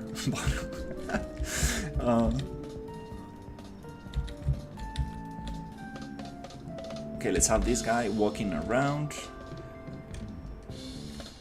Another indicator for stuff that you can walk on is adding this repair wood on top of it.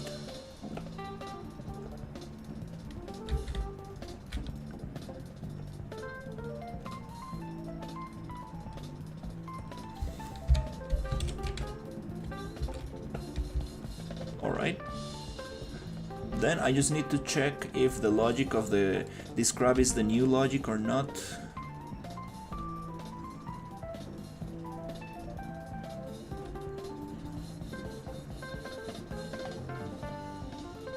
I think it's not the new logic. I need to update the logic because I modified the creature logic for the crocodile. Bioengineered water is keeping crabs. I know some spiders can walk on water. Actually, we do have some very scary spiders in Costa Rica, in the river. They're super flat and super fast and super scary because they're lightning fast. But they don't bite, so it's nice. Interpolation speed 0.1. Okay, let's change that logic because that's not exactly what I want. A wooden ramp. Yeah, I think we should probably use wood. That will be nice. Definitely can make it no issue. Let me double check how we are doing this.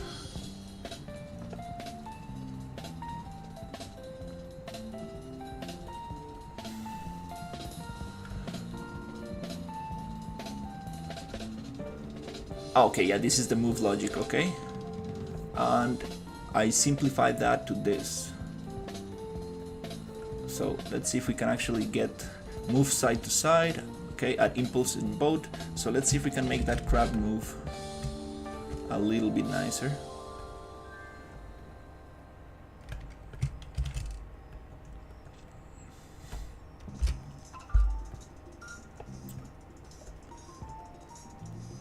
Oh, okay.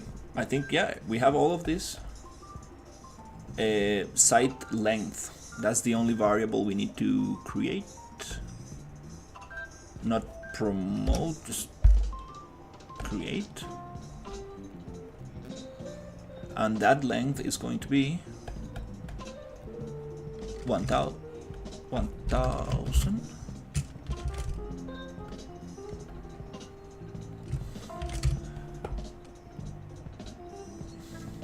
And this simplifies all this crap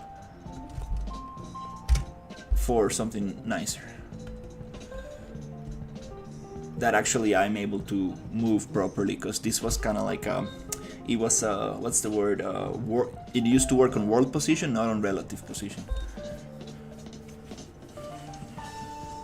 Add a line of logs to repair the boat leading to the ramp, or add lines of logs at mid-air when jumping. Oh, I like that.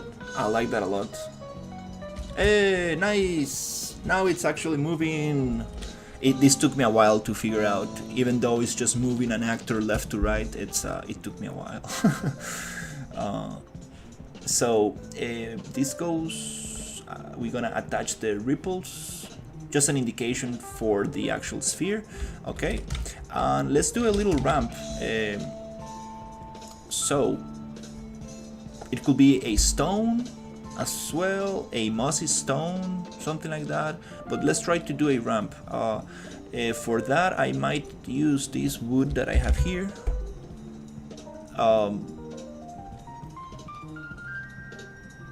Wait.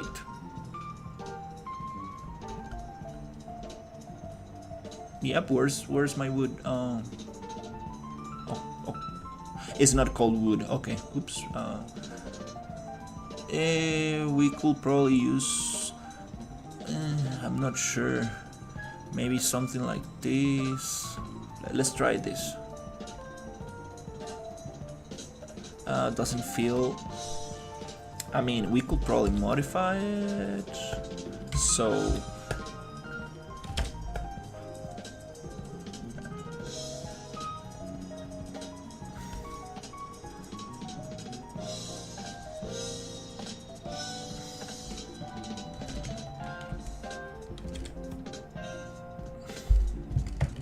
Let's make a copy.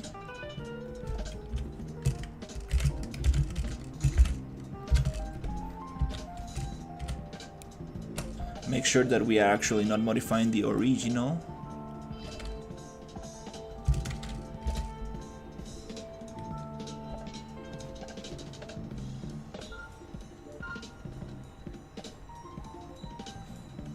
Generate polygroups, connect the trees. Model, polyedit.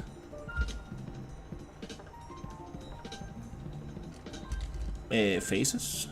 And we get rid of that one and that one. Now it looks a little bit more like a ramp. Sweet. Then we find this rotation. We add it there. Then we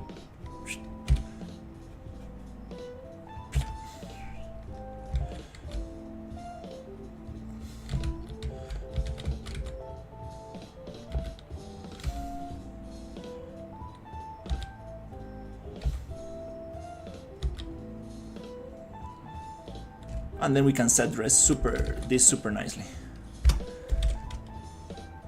So let's encourage the player to actually go through the ramp by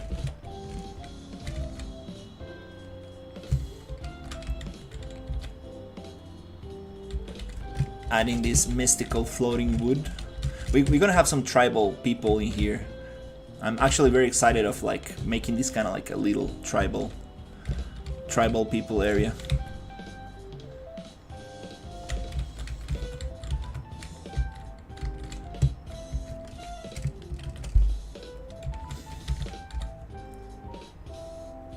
And for the collision, we do want to have a super simple collision, which is gonna be remove box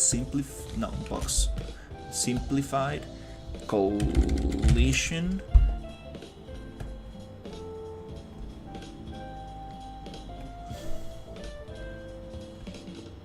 There you go, just a simple box, so we can actually slide. Nice.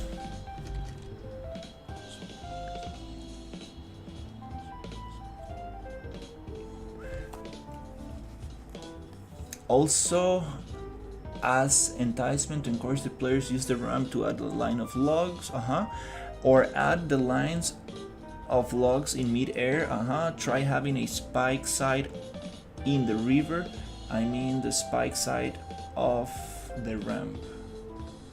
Maybe on the blank spot next to the river you can add primitive huts and try people stuff in the background. Oh, you mean not having spikes on this side? Yeah, I see what you're saying. Yeah, I would love to do that. Absolutely, we're gonna make this look absolutely beautiful. Like, I have this bunch of assets that I would love to use. We're gonna have huts and we're gonna have the whole thing. Obviously not that big, and but I also have this tribal character that I need to remake into a low poly version, and I'm gonna have them like screaming and like throwing stuff, and that'll be super fun. Where is this thing? So this thing right here, this is the one that oh, these are my original characters. Oh, and the game was actually going to be super high poly. I miss these guys so much. Oh my god. Oh, I miss this. This is the original character. Oh my god, I miss this. I need to do a devlog to show the whole process of the game. What it... Oh my god, I'm so nostalgic. But yeah, we're gonna make this into low poly characters, and it's gonna be like... That's a little bit disrespectful to any indigenous people out there, but we're gonna have some cool stuff happening there. I mean, there's still tribes in today's world that won't allow for any human contact. So I mean, also it's a little bit dangerous, because if you give them any kind of like, it's a biohazard, right? Like if you introduce some kind of like disease or fever or any kind of stuff from the modern world, you might just wipe them out, which is not a smart thing to do. There's this tribe that I forgot the name. They live in an island, and if they see you coming nearby, you are done. They're gonna like throw a spear and arrows to you. So bad idea. Okay, so let's try to cut those spikes, which I don't think it's... I don't really think it's necessary.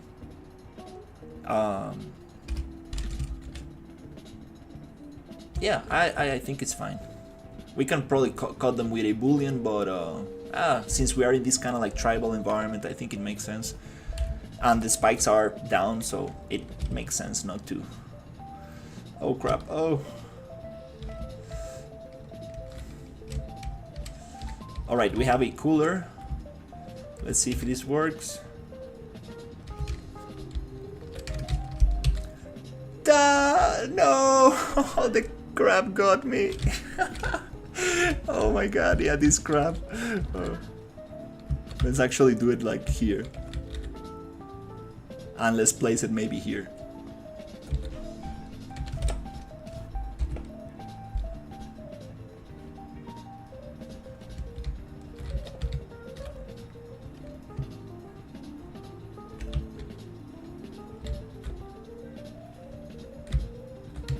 I need to take in consideration that this is actually a co-op game, and it's gonna be super tough for like doing this in co-op.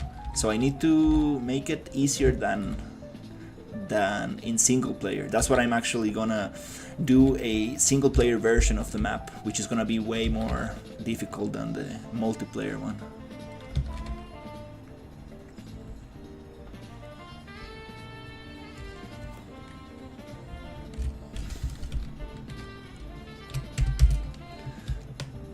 Choom! That's nice. Damn it. Oh, that's fun. I like that. Yeah, this crab is just going to really mess things up. Let's try that without the speed boost. And actually, let's just have fun. I mean, this is what level design is all about. When you have enough mechanics to actually play with, this is what makes level design fun. Finally actually making the game, having enough to play with.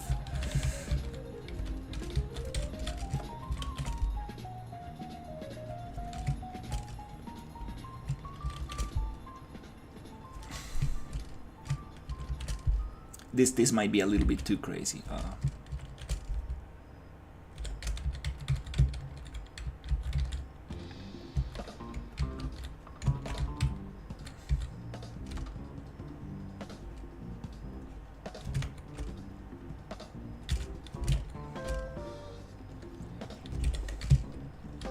So, are these spikes actually going to go up?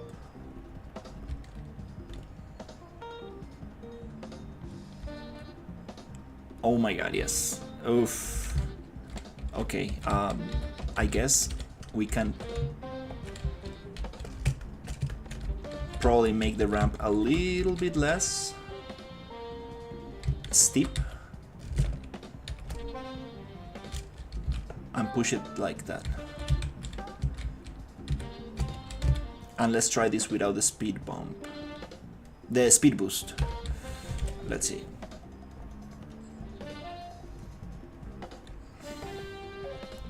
So we are here.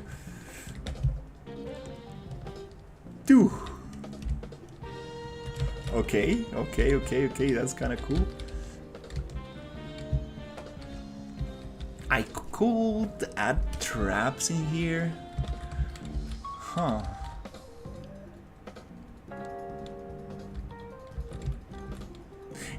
I mean, there's so many possibilities.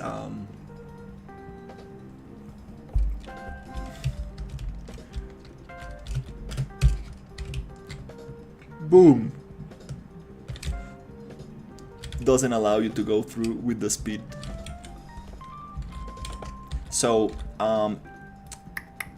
let me think of something different. What if we actually push them to the sides?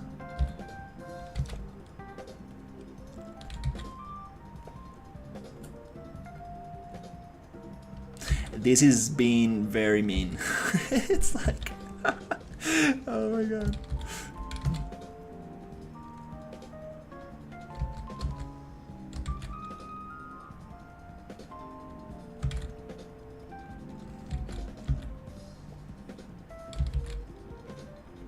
That's what the game is about. I need to find that balance between like being too that difficulty level, like what will make it fun enough, but I mean difficult enough but not frustrating.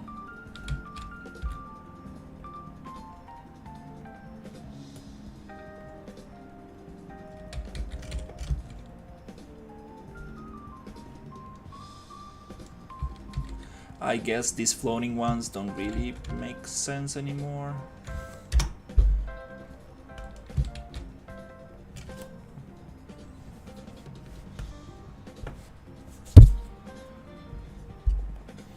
The natives have invented free floating spikes before the rest of the world. Oh yeah, I mean they got the technology from the crabs. They realized that that if you put the this crab oil on the wood, it will start floating. I mean, definitely, I want to have some kind of like voodoo magic. What's the word? Some voodoo magic. I don't know how to say this. But I do think of like maybe this tribe has some kind of magic. Okay, that's not so cool.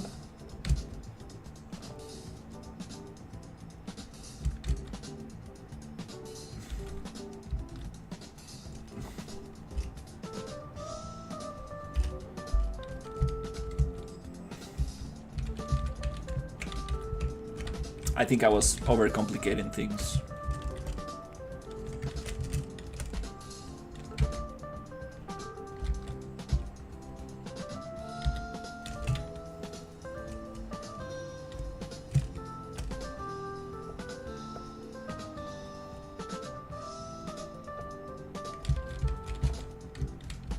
That's kind of cool.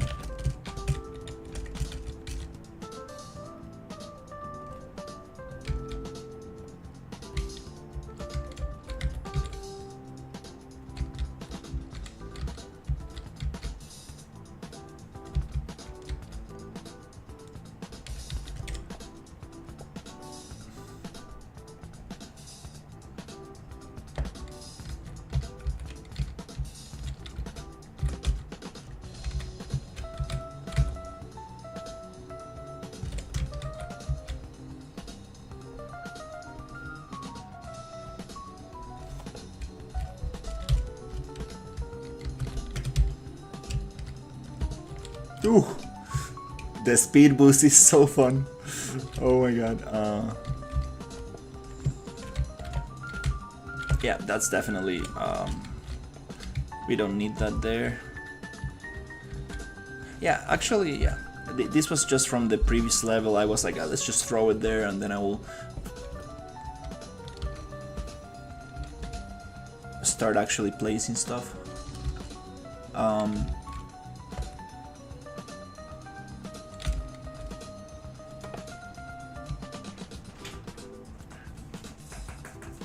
What happens if you actually fall down? I think my dog wants to go out. 1 second.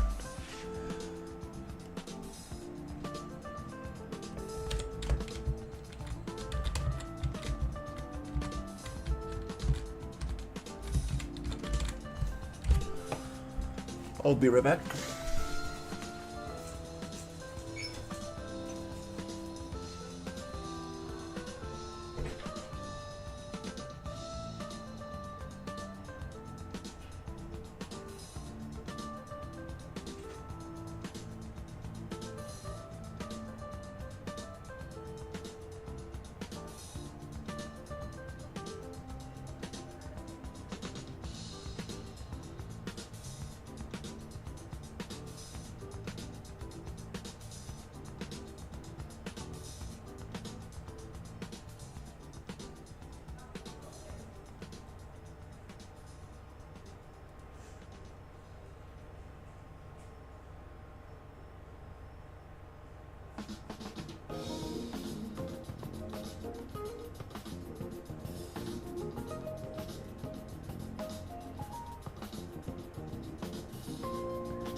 All right, so I'm liking this. I'm liking this.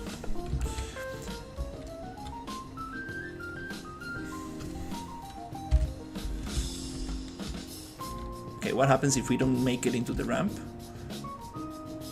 Okay, we get hit there. Oh, now the landscape also hits you. Oh crap. It makes a lot of sense, actually.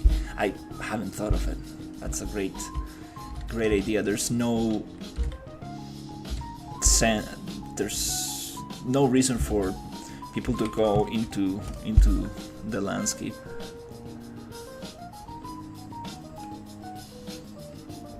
I do want to have ramps and all that cool stuff.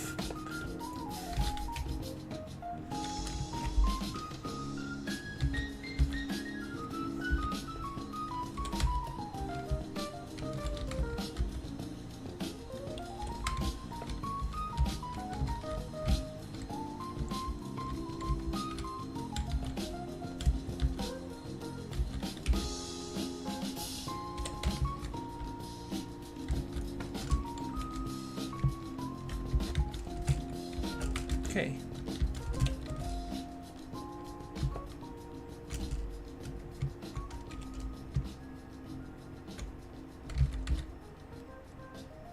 Something like this.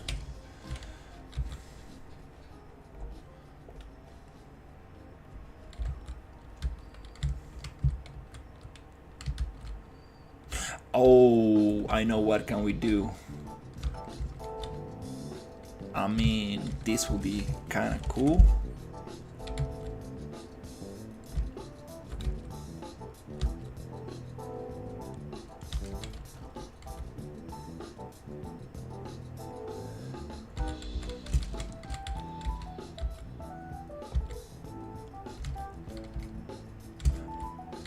Might be a little bit too much.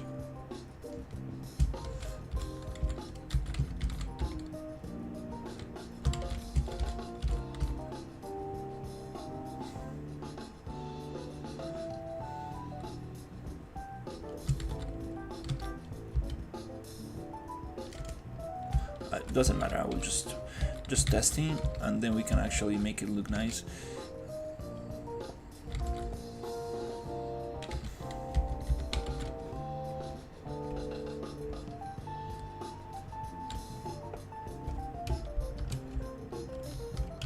That I like that. Oh.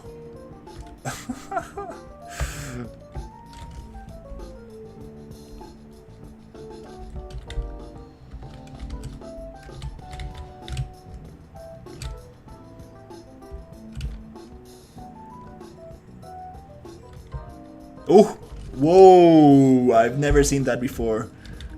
That's super fun. Like, I went underwater, evaded one obstacle, and then it pushed me out and it went over the obstacle. That was, I mean, it's on nice. That's the good thing about streaming. It's on the video.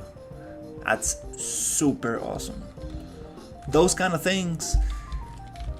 That's why water physics makes this game so nice. Like you don't know what's going to happen. That gives it a lot of replayability. I mean, physics is just so fun. It's always nice to have physics. Just changes every time. Whoop. No.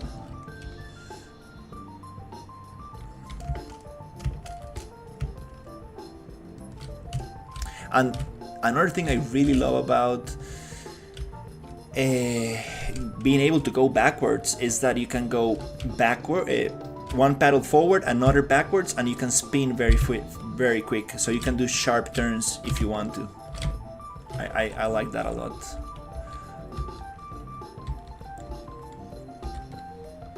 Okay, well, I'm actually liking this thing here.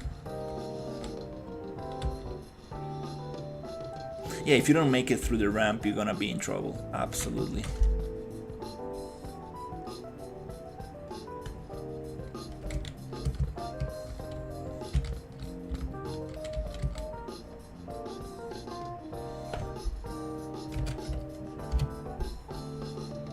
What?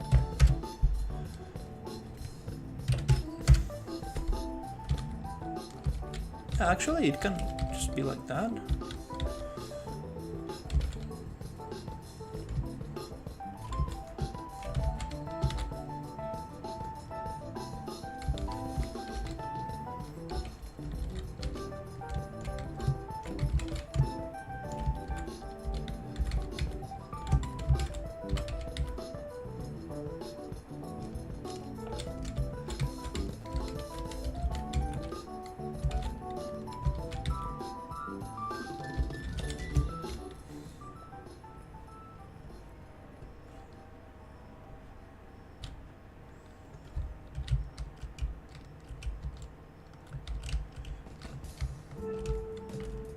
Oh,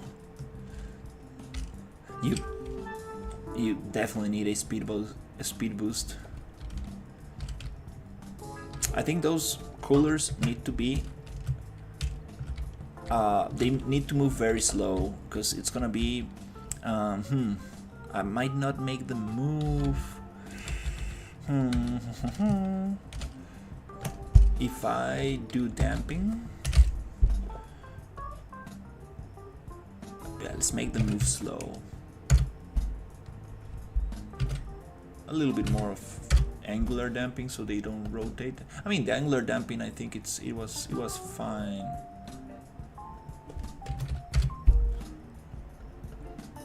Just linear damping so they go slower. On the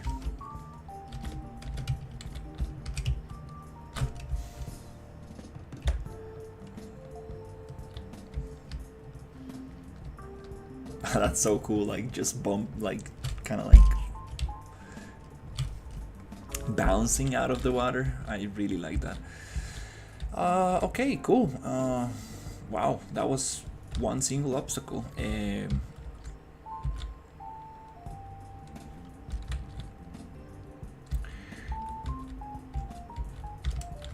Yeah, let's just get creative. Let's just go with it. Another thing that I was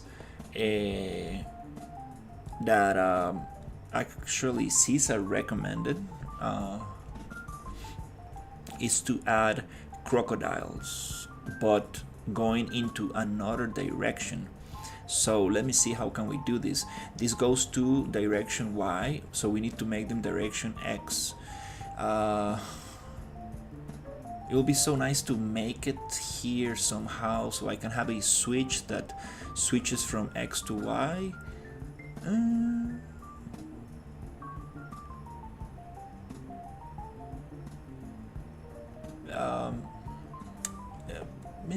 Let me think about this. So,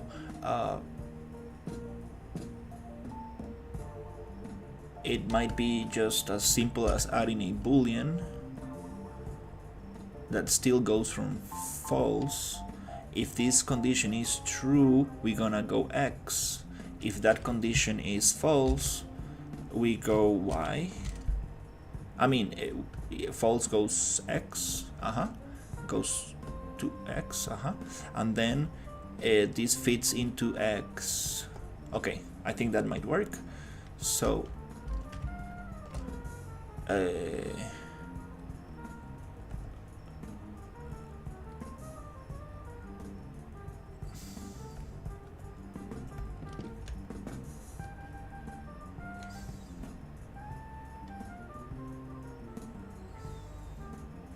let's push it here, and the condition is going to be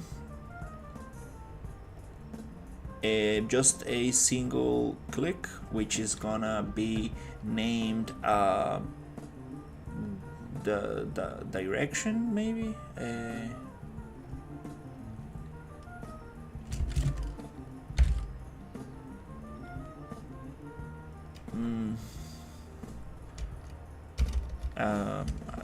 Something like XY direction.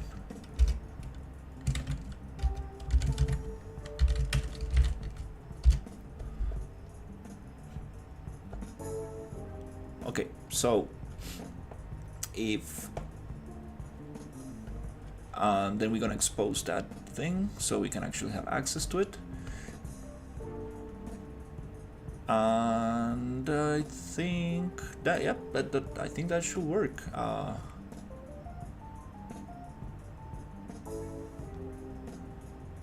So true Y, false X. So let's actually name this YX.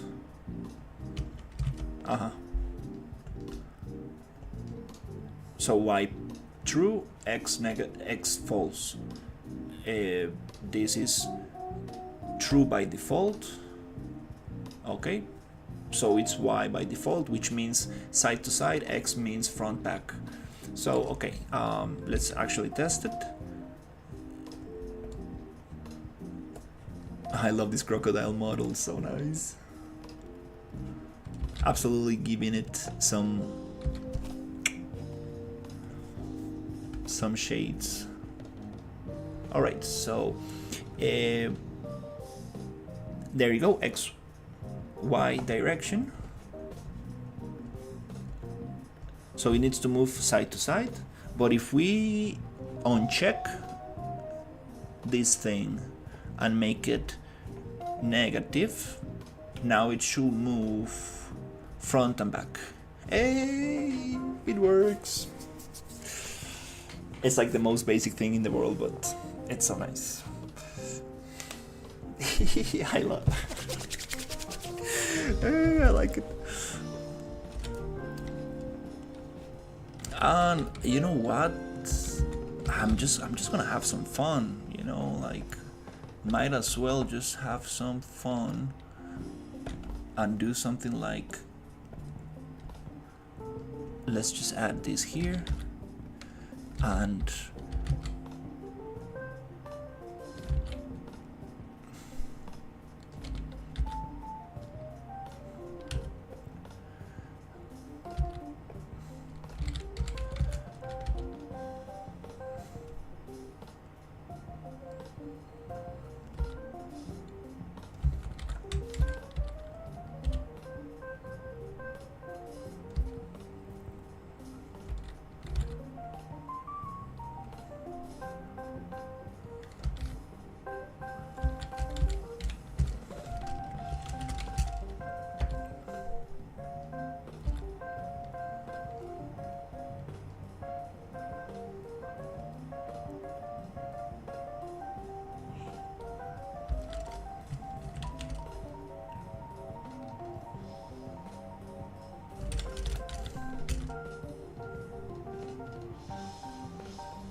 I'm just blocking out the shape. Obviously this is not going to be final geometry,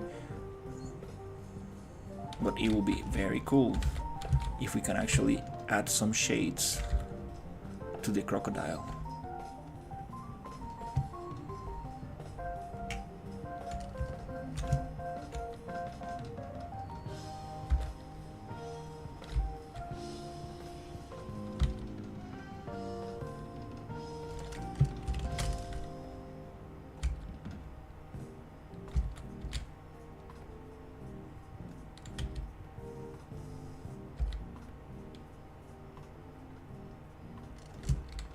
So if the crocodile goes back and forward, it will have shades on.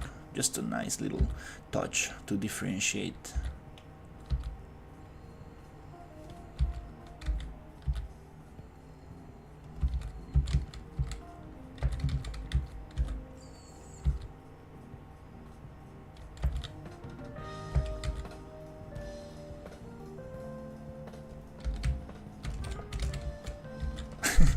Okay. I really like it.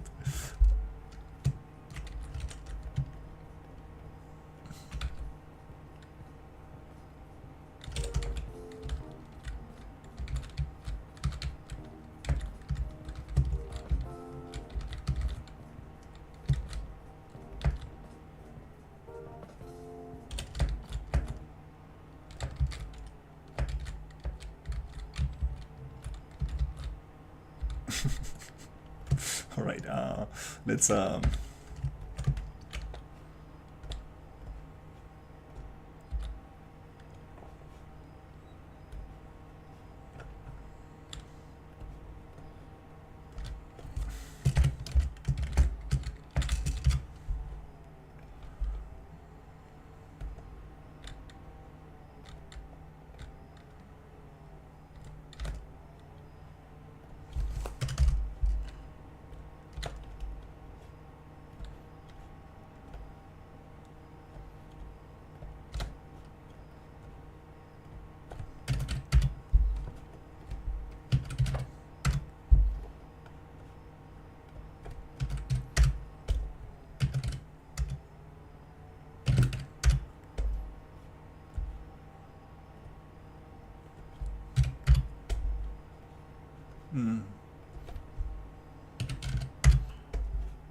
Something like that.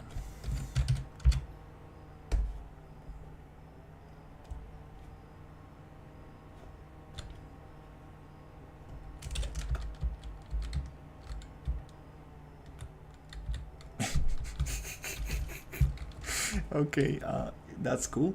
So what we're gonna do is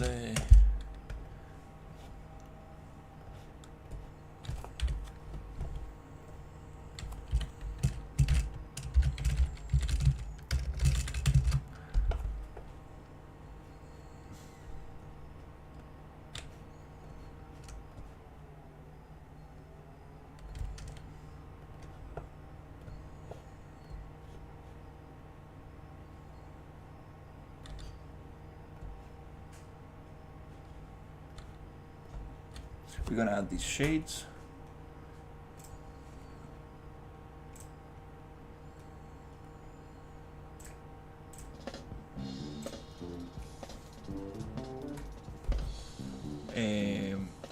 To the crocodile.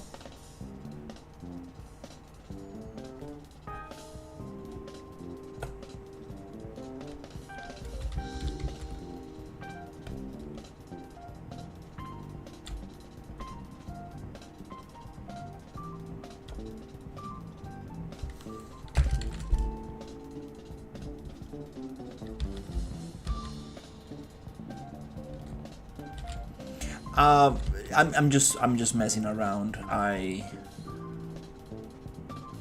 I've been working very hard these days, and I'm like, let's just add some stuff to have fun. This is just me messing with the crocodile a little bit. The practical reason for this is to differentiate the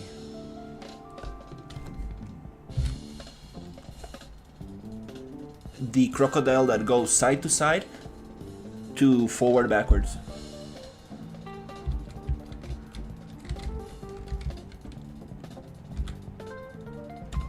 No, I'm not bored. I'm just I don't know. Not sure where I saw it, but I remember. Oh, I know where I saw it.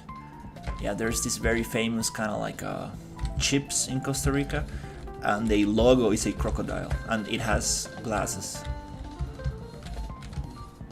So I thought it would be nice to actually add glasses to it.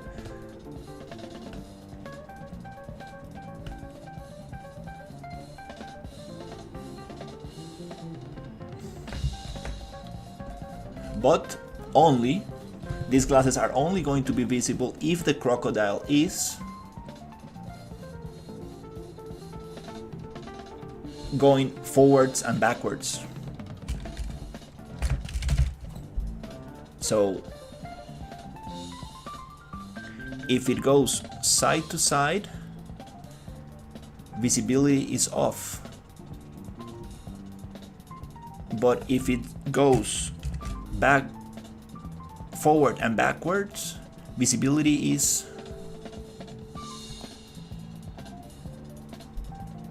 on. It's on, then it's off. I'm a little confused with this. We can actually just do it with this.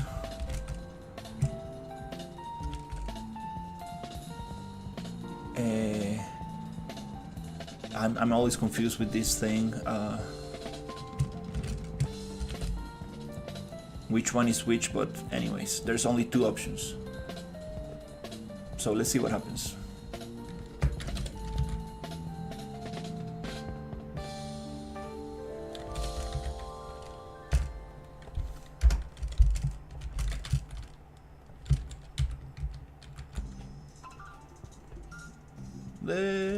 We can definitely change the material a little bit, it's too shiny, but let's see. Oh, it's the other way around. So that means that if they need to be off by default, so visibility off.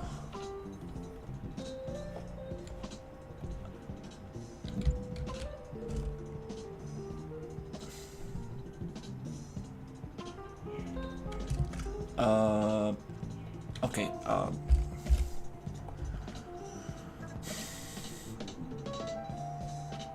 Visibility on. I guess it's like this. So if we play, there you go. It has the glasses. Now, if we tell the crocodile go side to side, it should not have the glasses. Hey, we got it. Cool.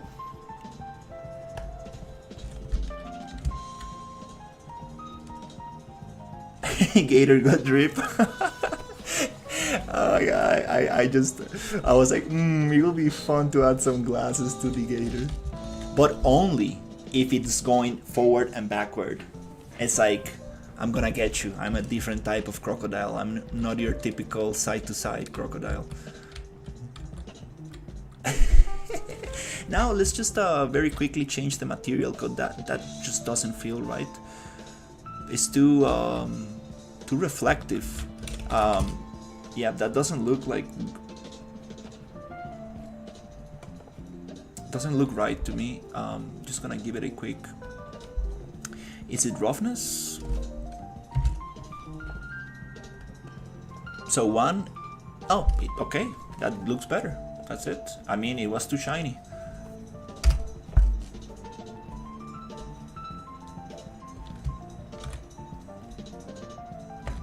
Oh yeah, now we're talking.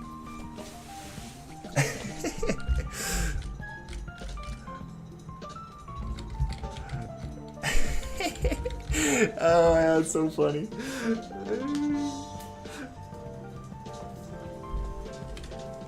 It's like, I'm gonna get you.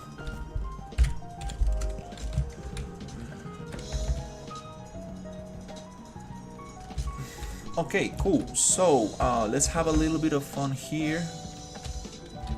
I still think that the volume, the sphere that the attack radius, I think is too big. I still think that it might be too much.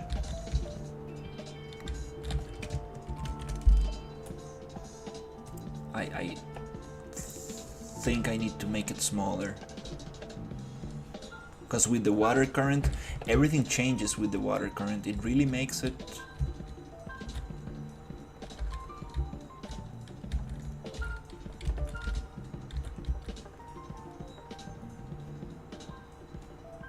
really makes it way more difficult. The whole level design changes a lot.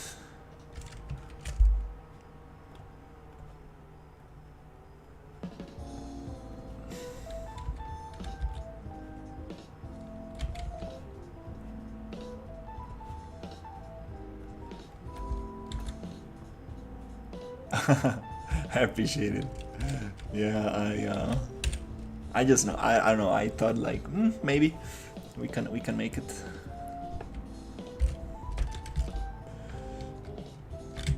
Ooh, I don't know why that drops like that. Boom. Dude, it's so, damn it, dude. It's so hard to go through it. Ooh.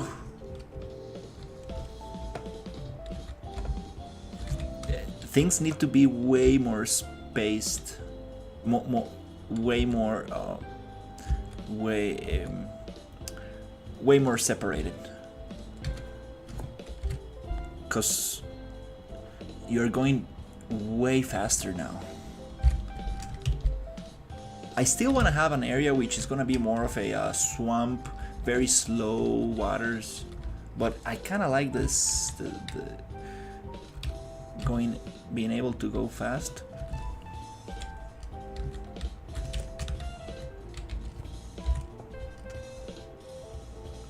I feel like there might go too slow. Side length, push force, interp speed, 0.2, is that gonna make it faster? I guess 0.5. Is that gonna be faster? Yes. If I do 1, no, it's.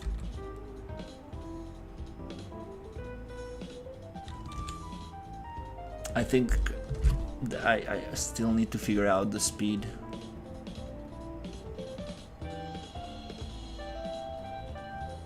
Yes,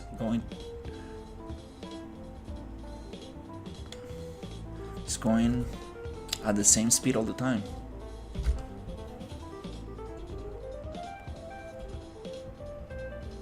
I think this is not doing anything.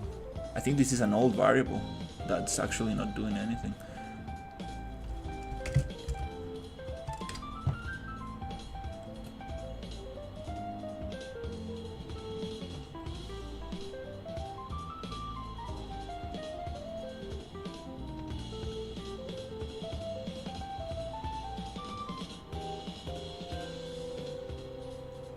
Ah, this is the time. Ah, this is how you change it. Can I make that into a variable and somehow change it? New time.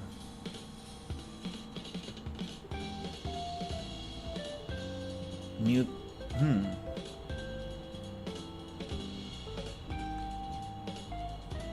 I guess if I want to make them faster,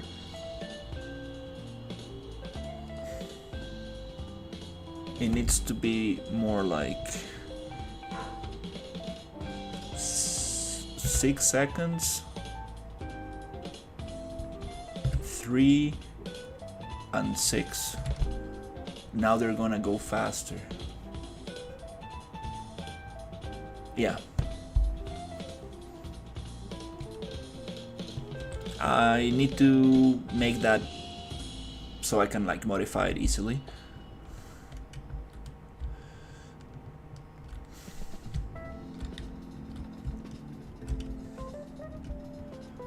Oh, it actually feels kind of nice, that speed. Oh.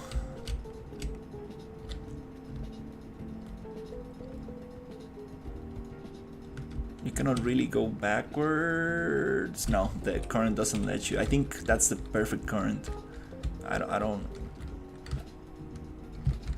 want to don't want the player to be able to go backwards. Okay. Again, I'm just thinking about the environment. I'm like, oh my god, I need to do some level design, and I'm like, oh, let's just make it look beautiful, which is also important. But now what I really need is a just level design. Just gonna put 2 rocks and continue.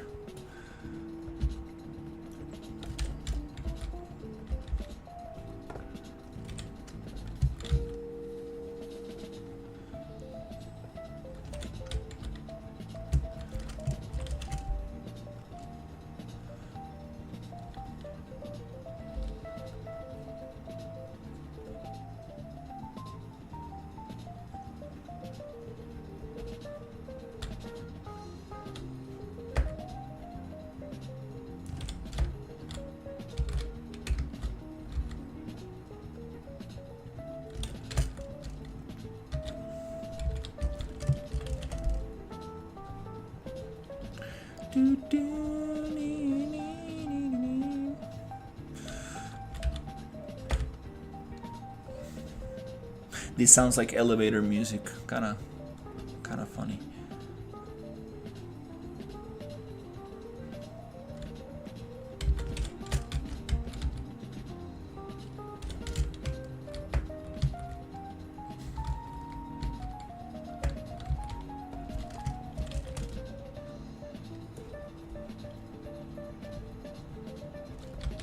Jesus. Okay.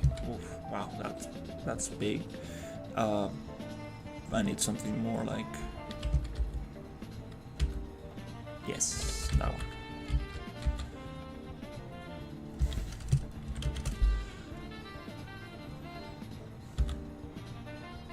I really love this transition between like the rain and the sun.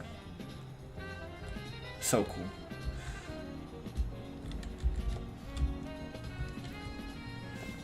I can already imagine people competing for speedrun times and finding shortcuts on these levels. I appreciate it. I do want to add different routes. Like right now, it just breaks into two river veins, right? But what if? Thank you for the comment, because that actually sparked an idea that I had yesterday, and I was like, what if we get a little hollow trunk like this, like a little piece of wood that you can go through, which I've done this before, but what if, let's say, we set it somewhere here,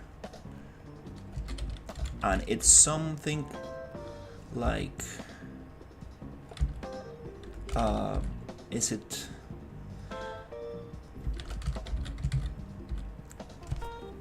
I'm thinking something like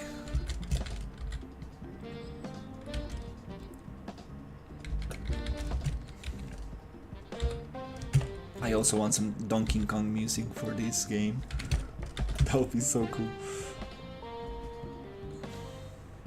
I want something like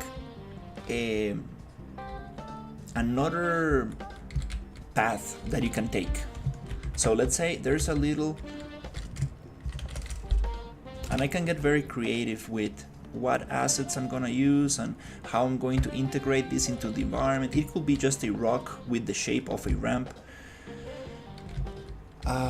I just need to communicate to the player that that's a ramp. That's probably my most difficult challenge right now. It's how do I tell it what's going to damage the player and what's not going to damage. So I was thinking maybe we can paint it with some kind of moss or something, mossy color or something like that. But what if there's this kind of like side ramp here, something like that. It doesn't need to be this mesh, it could be something more like natural. And then you go into another thing,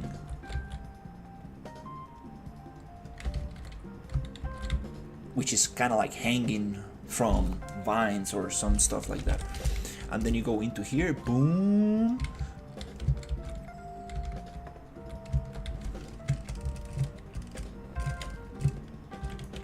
and this thing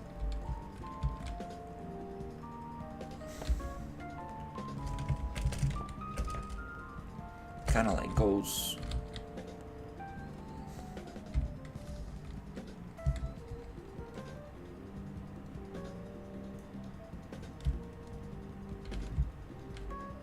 maybe it can go through the mountain, maybe it could go like somewhere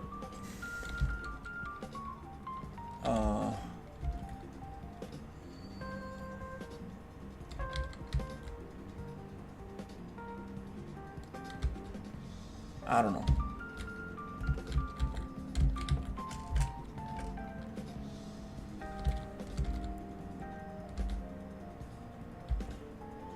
$8,000, wow, that's a lot of money. Fears of Phantom. Fathom. I'm not sure if I'm pronouncing that right. Let me look that game up, because I never did.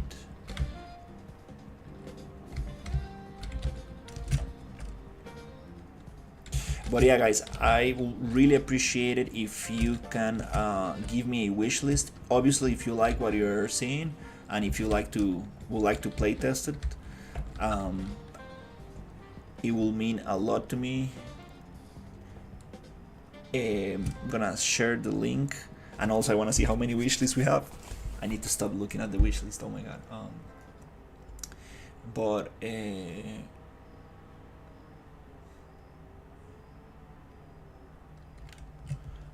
gonna send it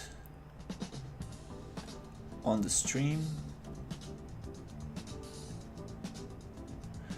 Horror psychological game. That's awesome. But is it multiplayer?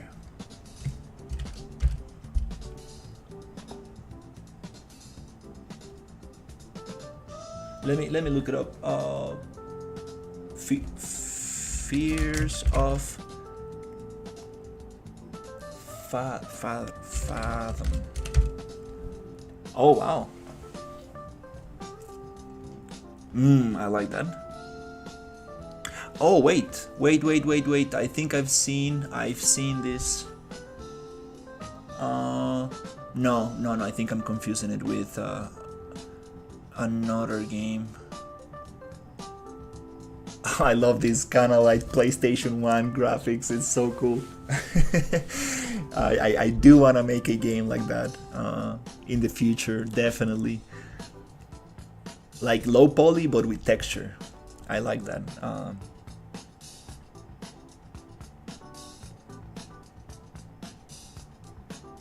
Jesus, like some kind of cult. Oh my god, it's like a... Oh, that's something else. Okay.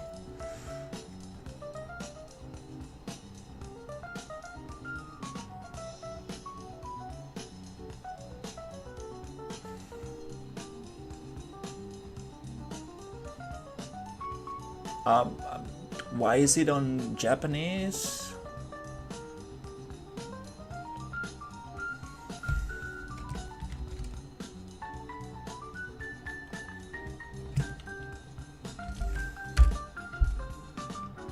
It's around $10. Very positive. Oof, wow. Okay. Let me add it to my wish list.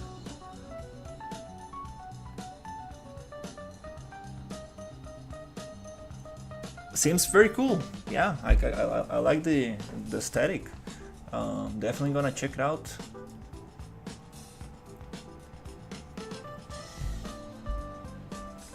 Oh shit, I closed the project. Oops. I think it's saved.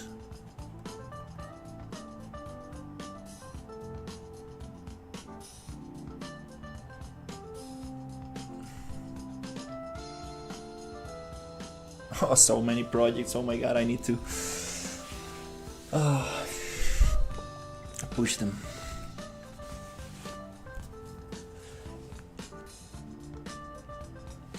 The Fears of Fathom Ironclad Lookout is fun to play.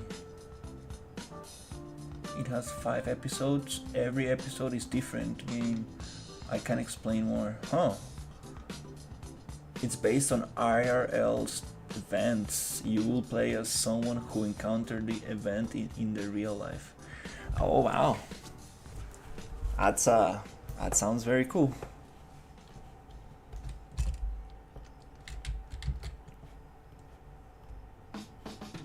That sounds very cool. Reminds me of a game.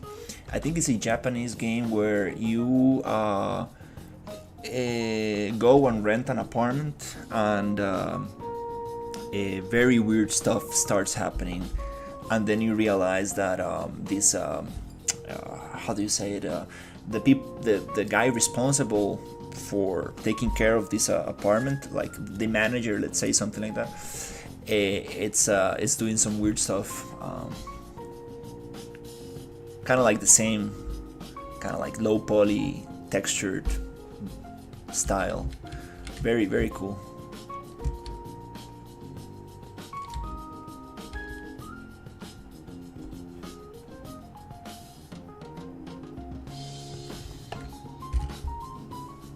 Oh, what the hell?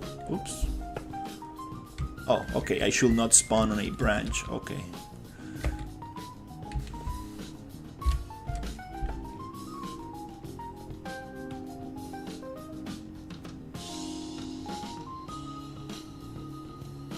Has a pink PC in it, and you play as a streamer. No. There's no pink PC. It's like a little apartment on a second floor, and there's like a balcony. There's this guy who comes. He's like the manager of the apartment, and then you see him like pulling these trash bags in the rain, and like very, very sketchy. And then you realize there's something weird happening in the apartment.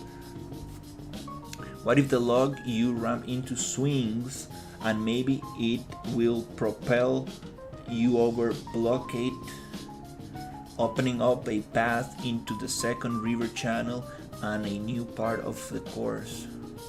What if the log you ram into swings and maybe it propel you over a blockade? Oh wow, I do like that. I do like that a lot.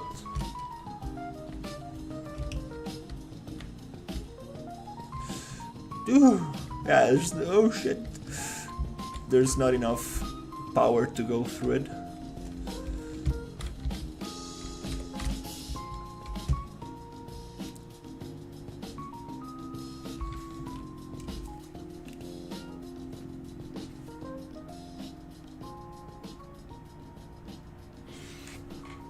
We can have logs that swing into each other and you can move through them.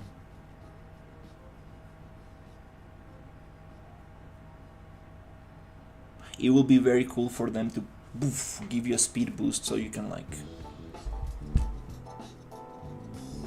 jump on it. That will be super awesome. Let's try something. I think I have the logic for it. I think we can make it swing no issue. I'm not sure about the propelling thing, but I think we can also do it with some kind of like volume, overlapping volume.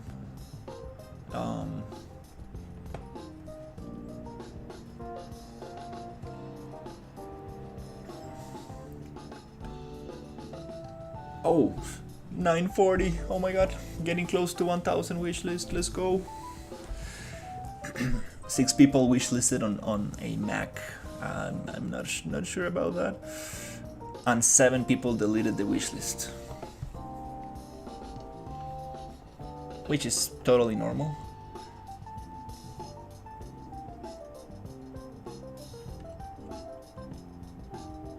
Most people come from Japan. That's so crazy.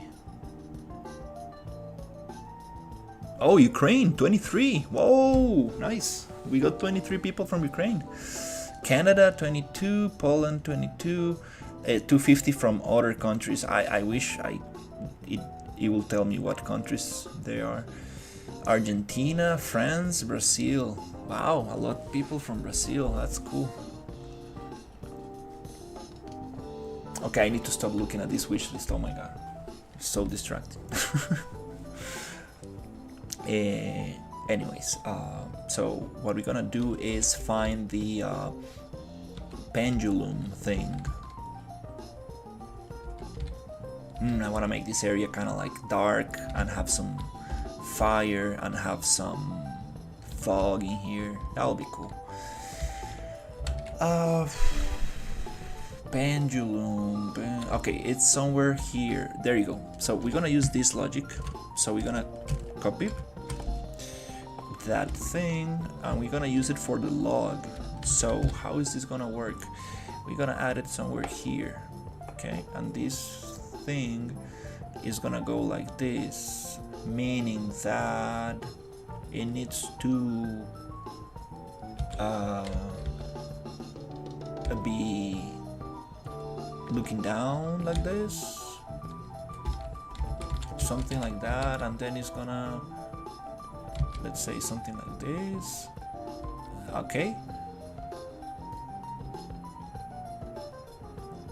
I'm not sure if this is gonna work, but I do have some logic that will stabilize the thing.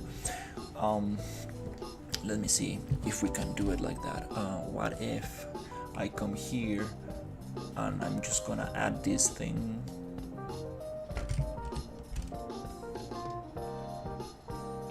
here.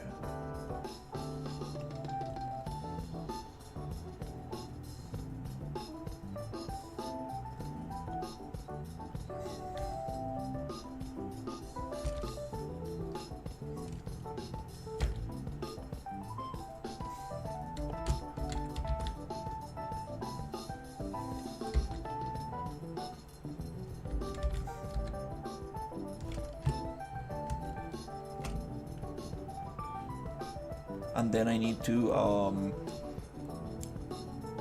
apply instance changes to blueprint, and then I want to get this and take the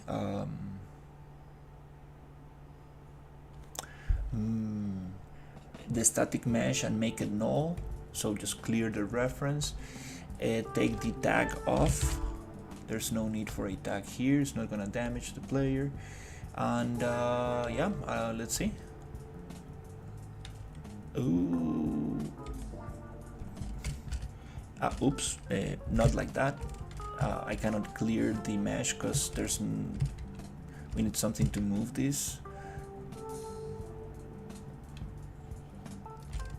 So unless we change that mesh, and we need to parent the thing here and then move it.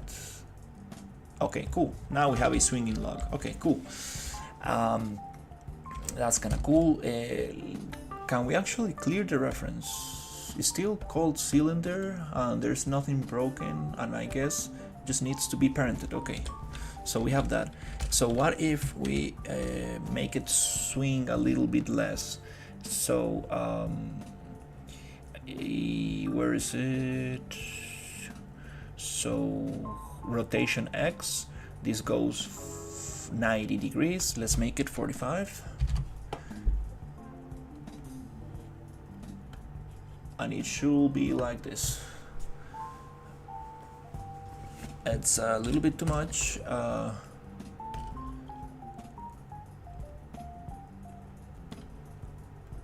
I guess 15 degrees. And this needs to be also 15, so it doesn't so it actually loops around. Okay, so here, okay, I think that's way better. Still, wait,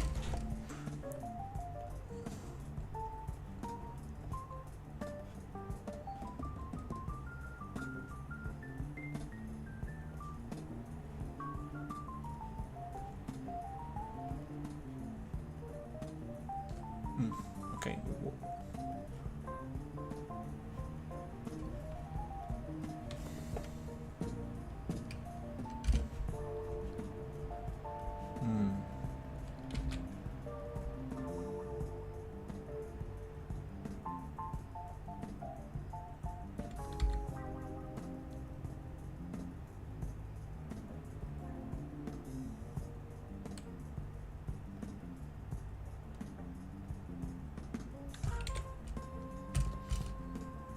Is it based on the location? Okay. And the rotation, it's fine.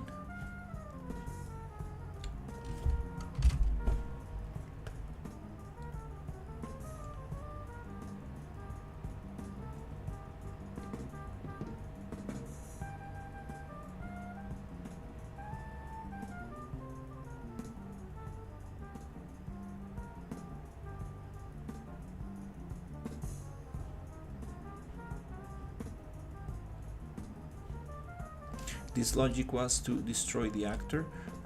We don't need that anymore.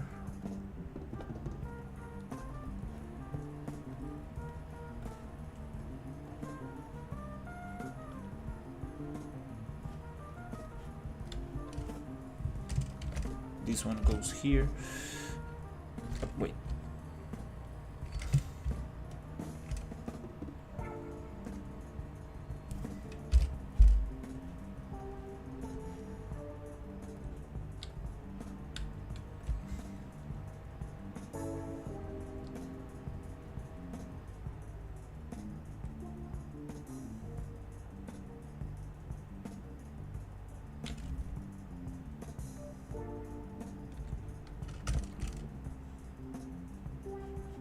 Okay,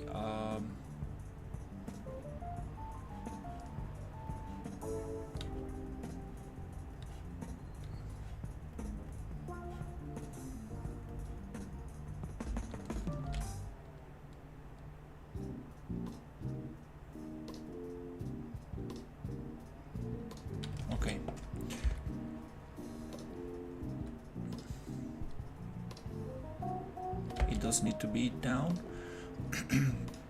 So the angle it's different. Something like this.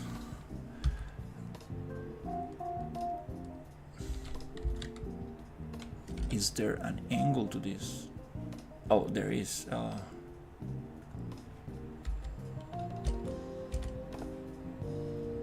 So I wanna just put it like this.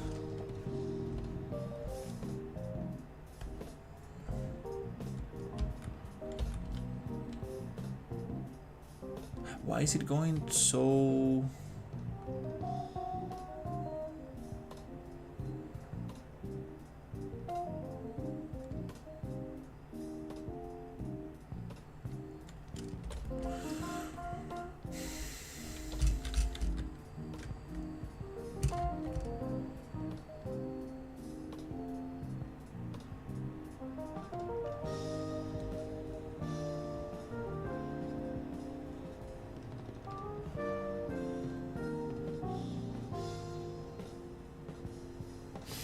Why is it going so much like that?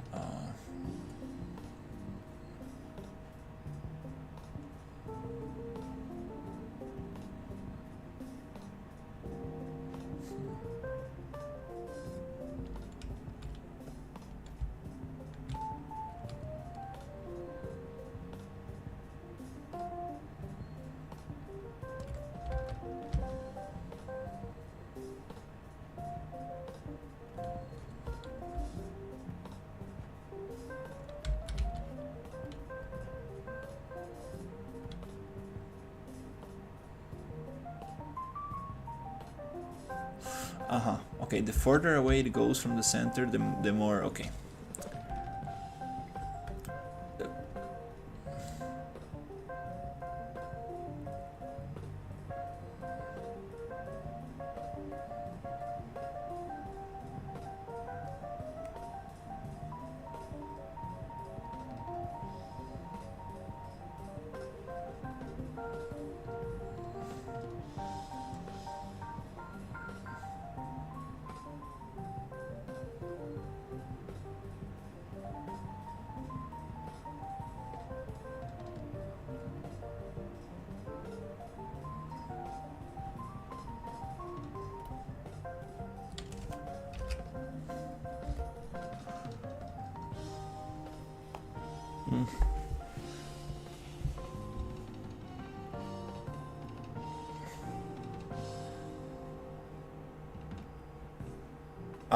Minus 90, there's the thing. Why are you going minus 90?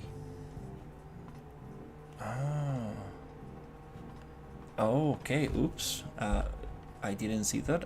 Minus 15.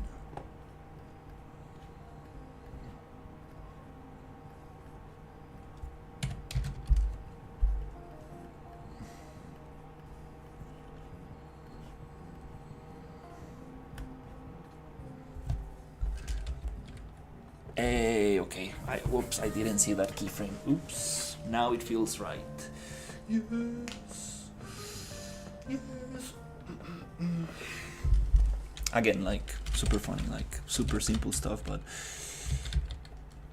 I'm proud.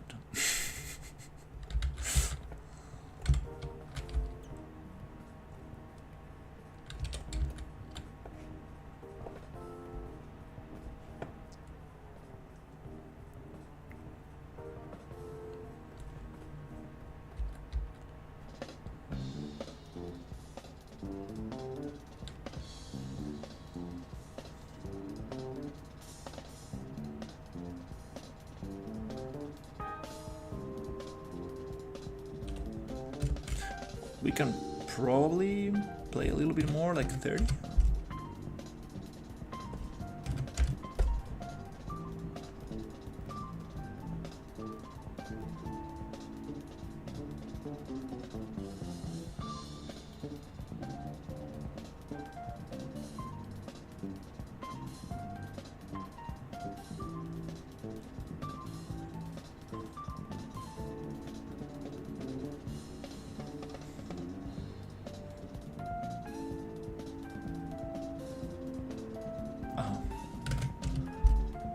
Minus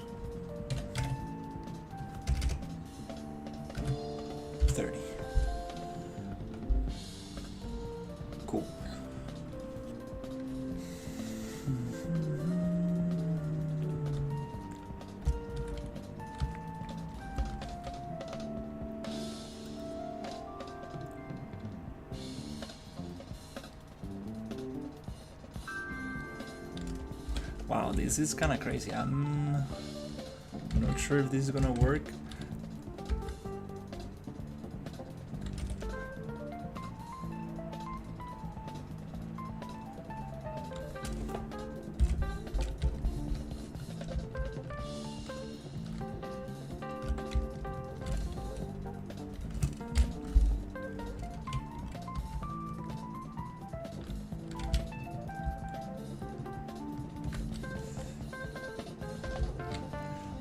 Da! Oh my god.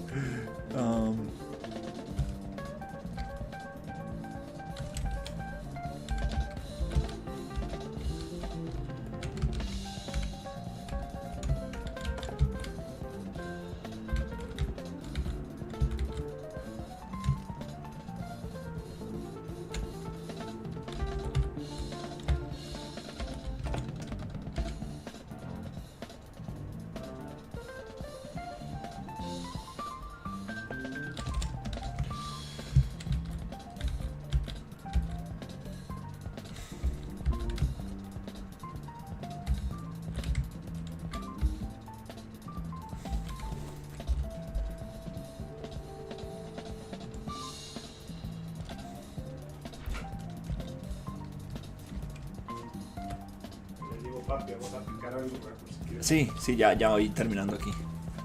Pura vida, Néstor.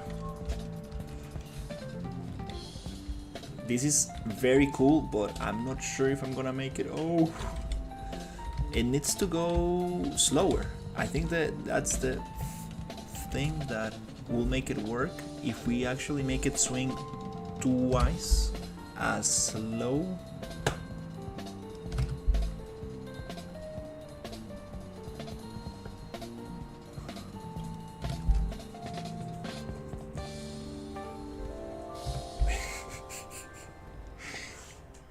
My doggy.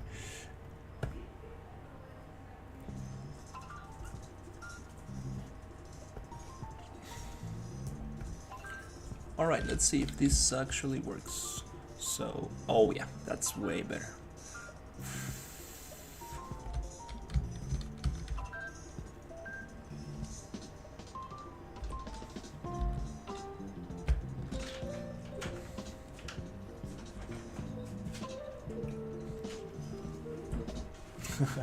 de Alemania.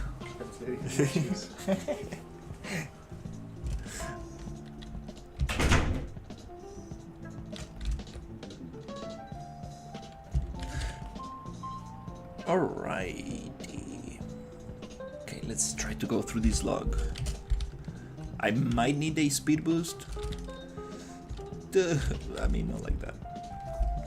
Okay.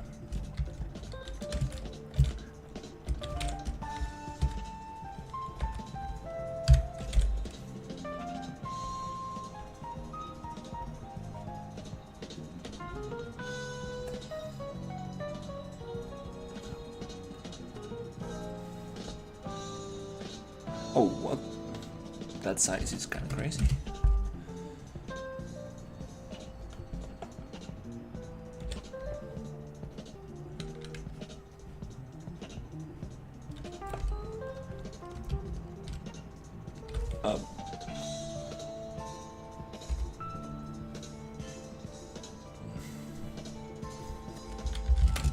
Speed.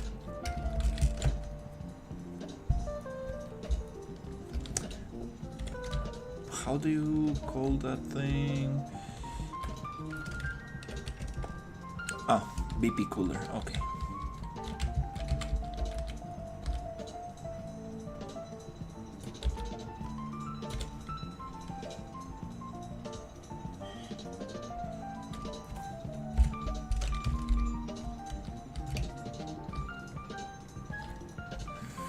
Let's go, get it.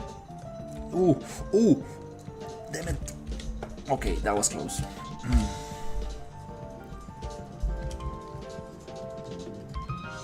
Okay. Without speed boost. Ooh. Alright, that's awesome. Then speed boost. Boom. Okay, I like that. Oh, it's cool. I like that stuff. How can we make it more slippery? I need less friction. Is it a physical material that I need?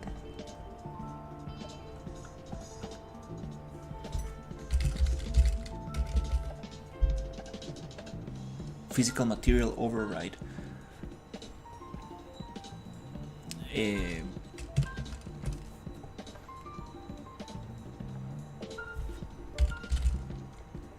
Physical material mask, asset material, physical material.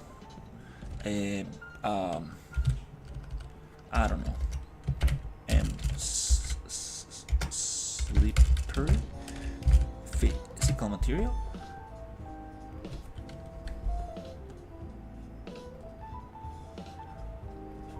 Can we actually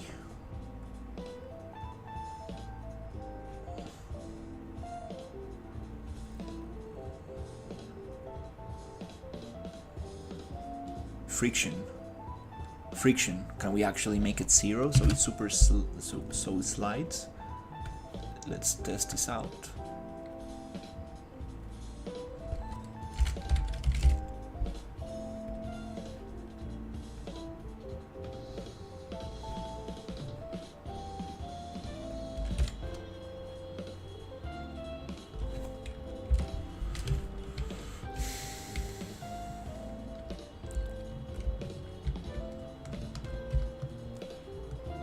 Oh wow, I think it does slide. Huh. I mean, hopefully.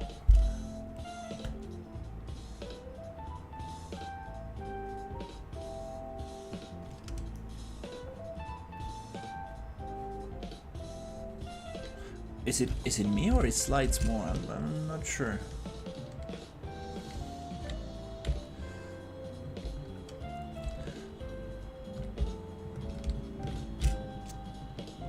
Oh. Is it? I think it does slide, and I'm losing a little bit of control. Yeah, it does slide a lot more, which I'm not sure. Maybe I'm going too crazy with this friction. Maybe 0.25. What's the default? 7. 0.25. We do need some kind of friction because it's just gonna.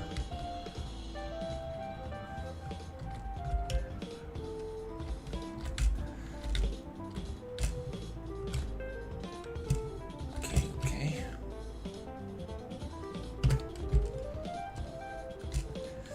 Oh, I got stopped by the other one. Fuck. Okay. This is kind of fun. I kind of like this.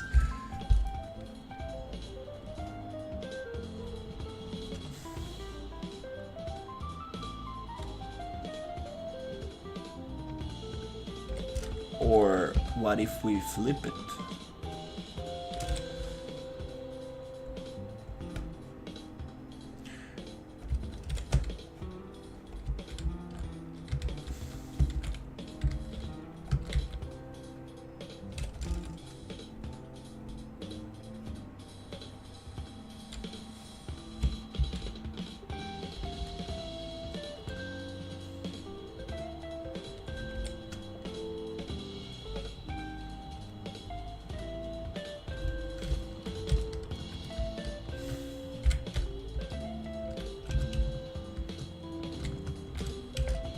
Oh, yeah, I need to model that trunk so it's a little bit easier to get in there. It's a little bit too spiky right now. I need something more. Oh. I'm not sure about this physical material on the ramp.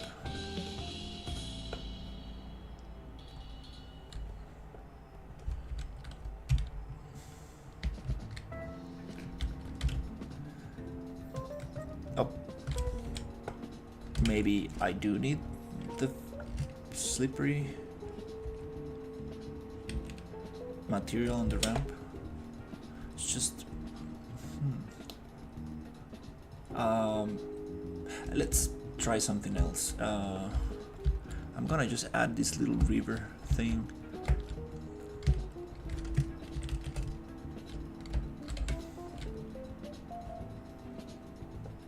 Into the ramp. I need that little speed boost in there.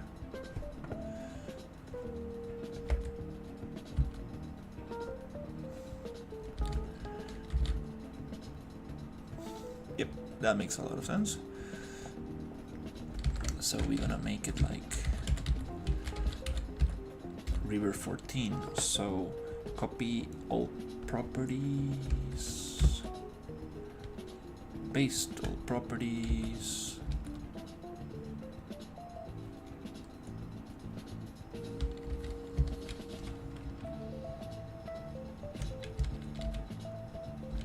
Oh, the spline points are not in the right place. We want this thing to work in there, and I want this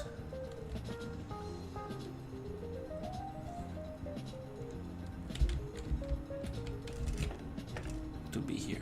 Poof.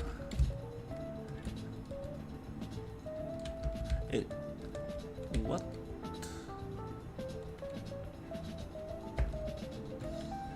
Oh, okay, let's. Don't crash, don't.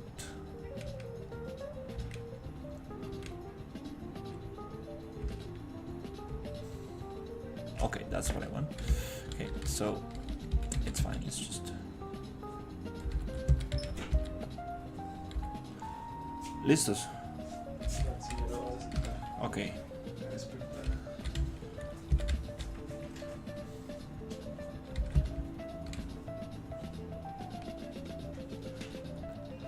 That's exactly what I need. Just a little bit here.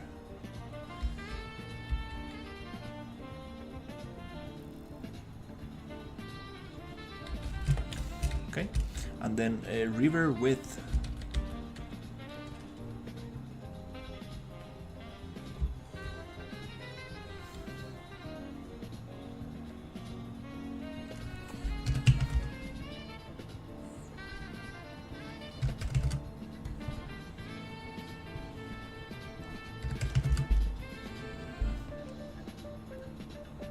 Alright, something like that.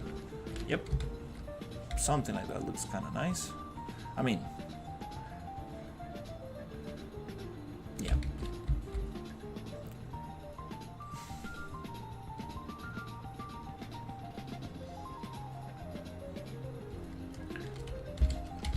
Okay, the question is that going to give me the speed boost?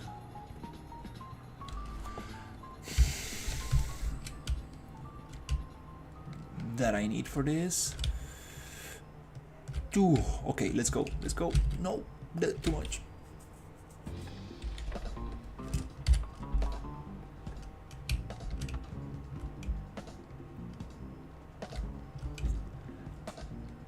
Two. Okay, let's go. Okay, okay, okay. Oh no, I lost the speed boost. Okay. Listo, vamos. Si quieres, si necesitas terminar. No, ya estoy. Alright, I think I'm gonna leave it here for now. Okay, speed boost. Oh, damn it. Two. Okay, off. I guess. Okay, one last try. Let's take the physical material off.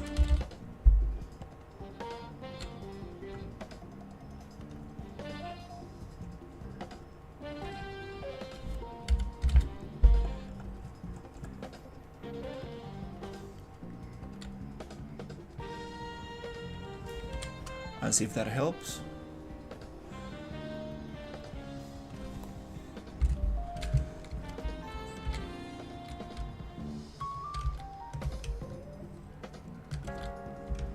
Let's go. Oh, Jesus. Okay.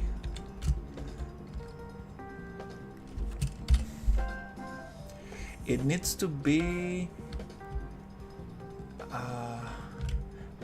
when you go down, you need to fall into the other one, because now, I mean, I can use the speed boost.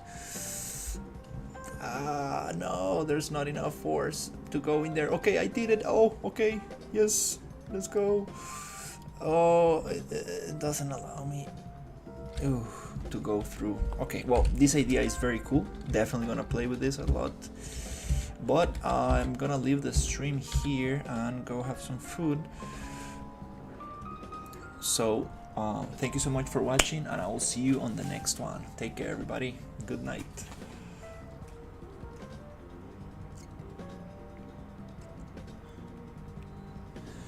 Maybe having it be a little challenging is good. If it boosts them forward a bit, it makes an alternative route and it's more interesting. Absolutely, I definitely want some stuff like this.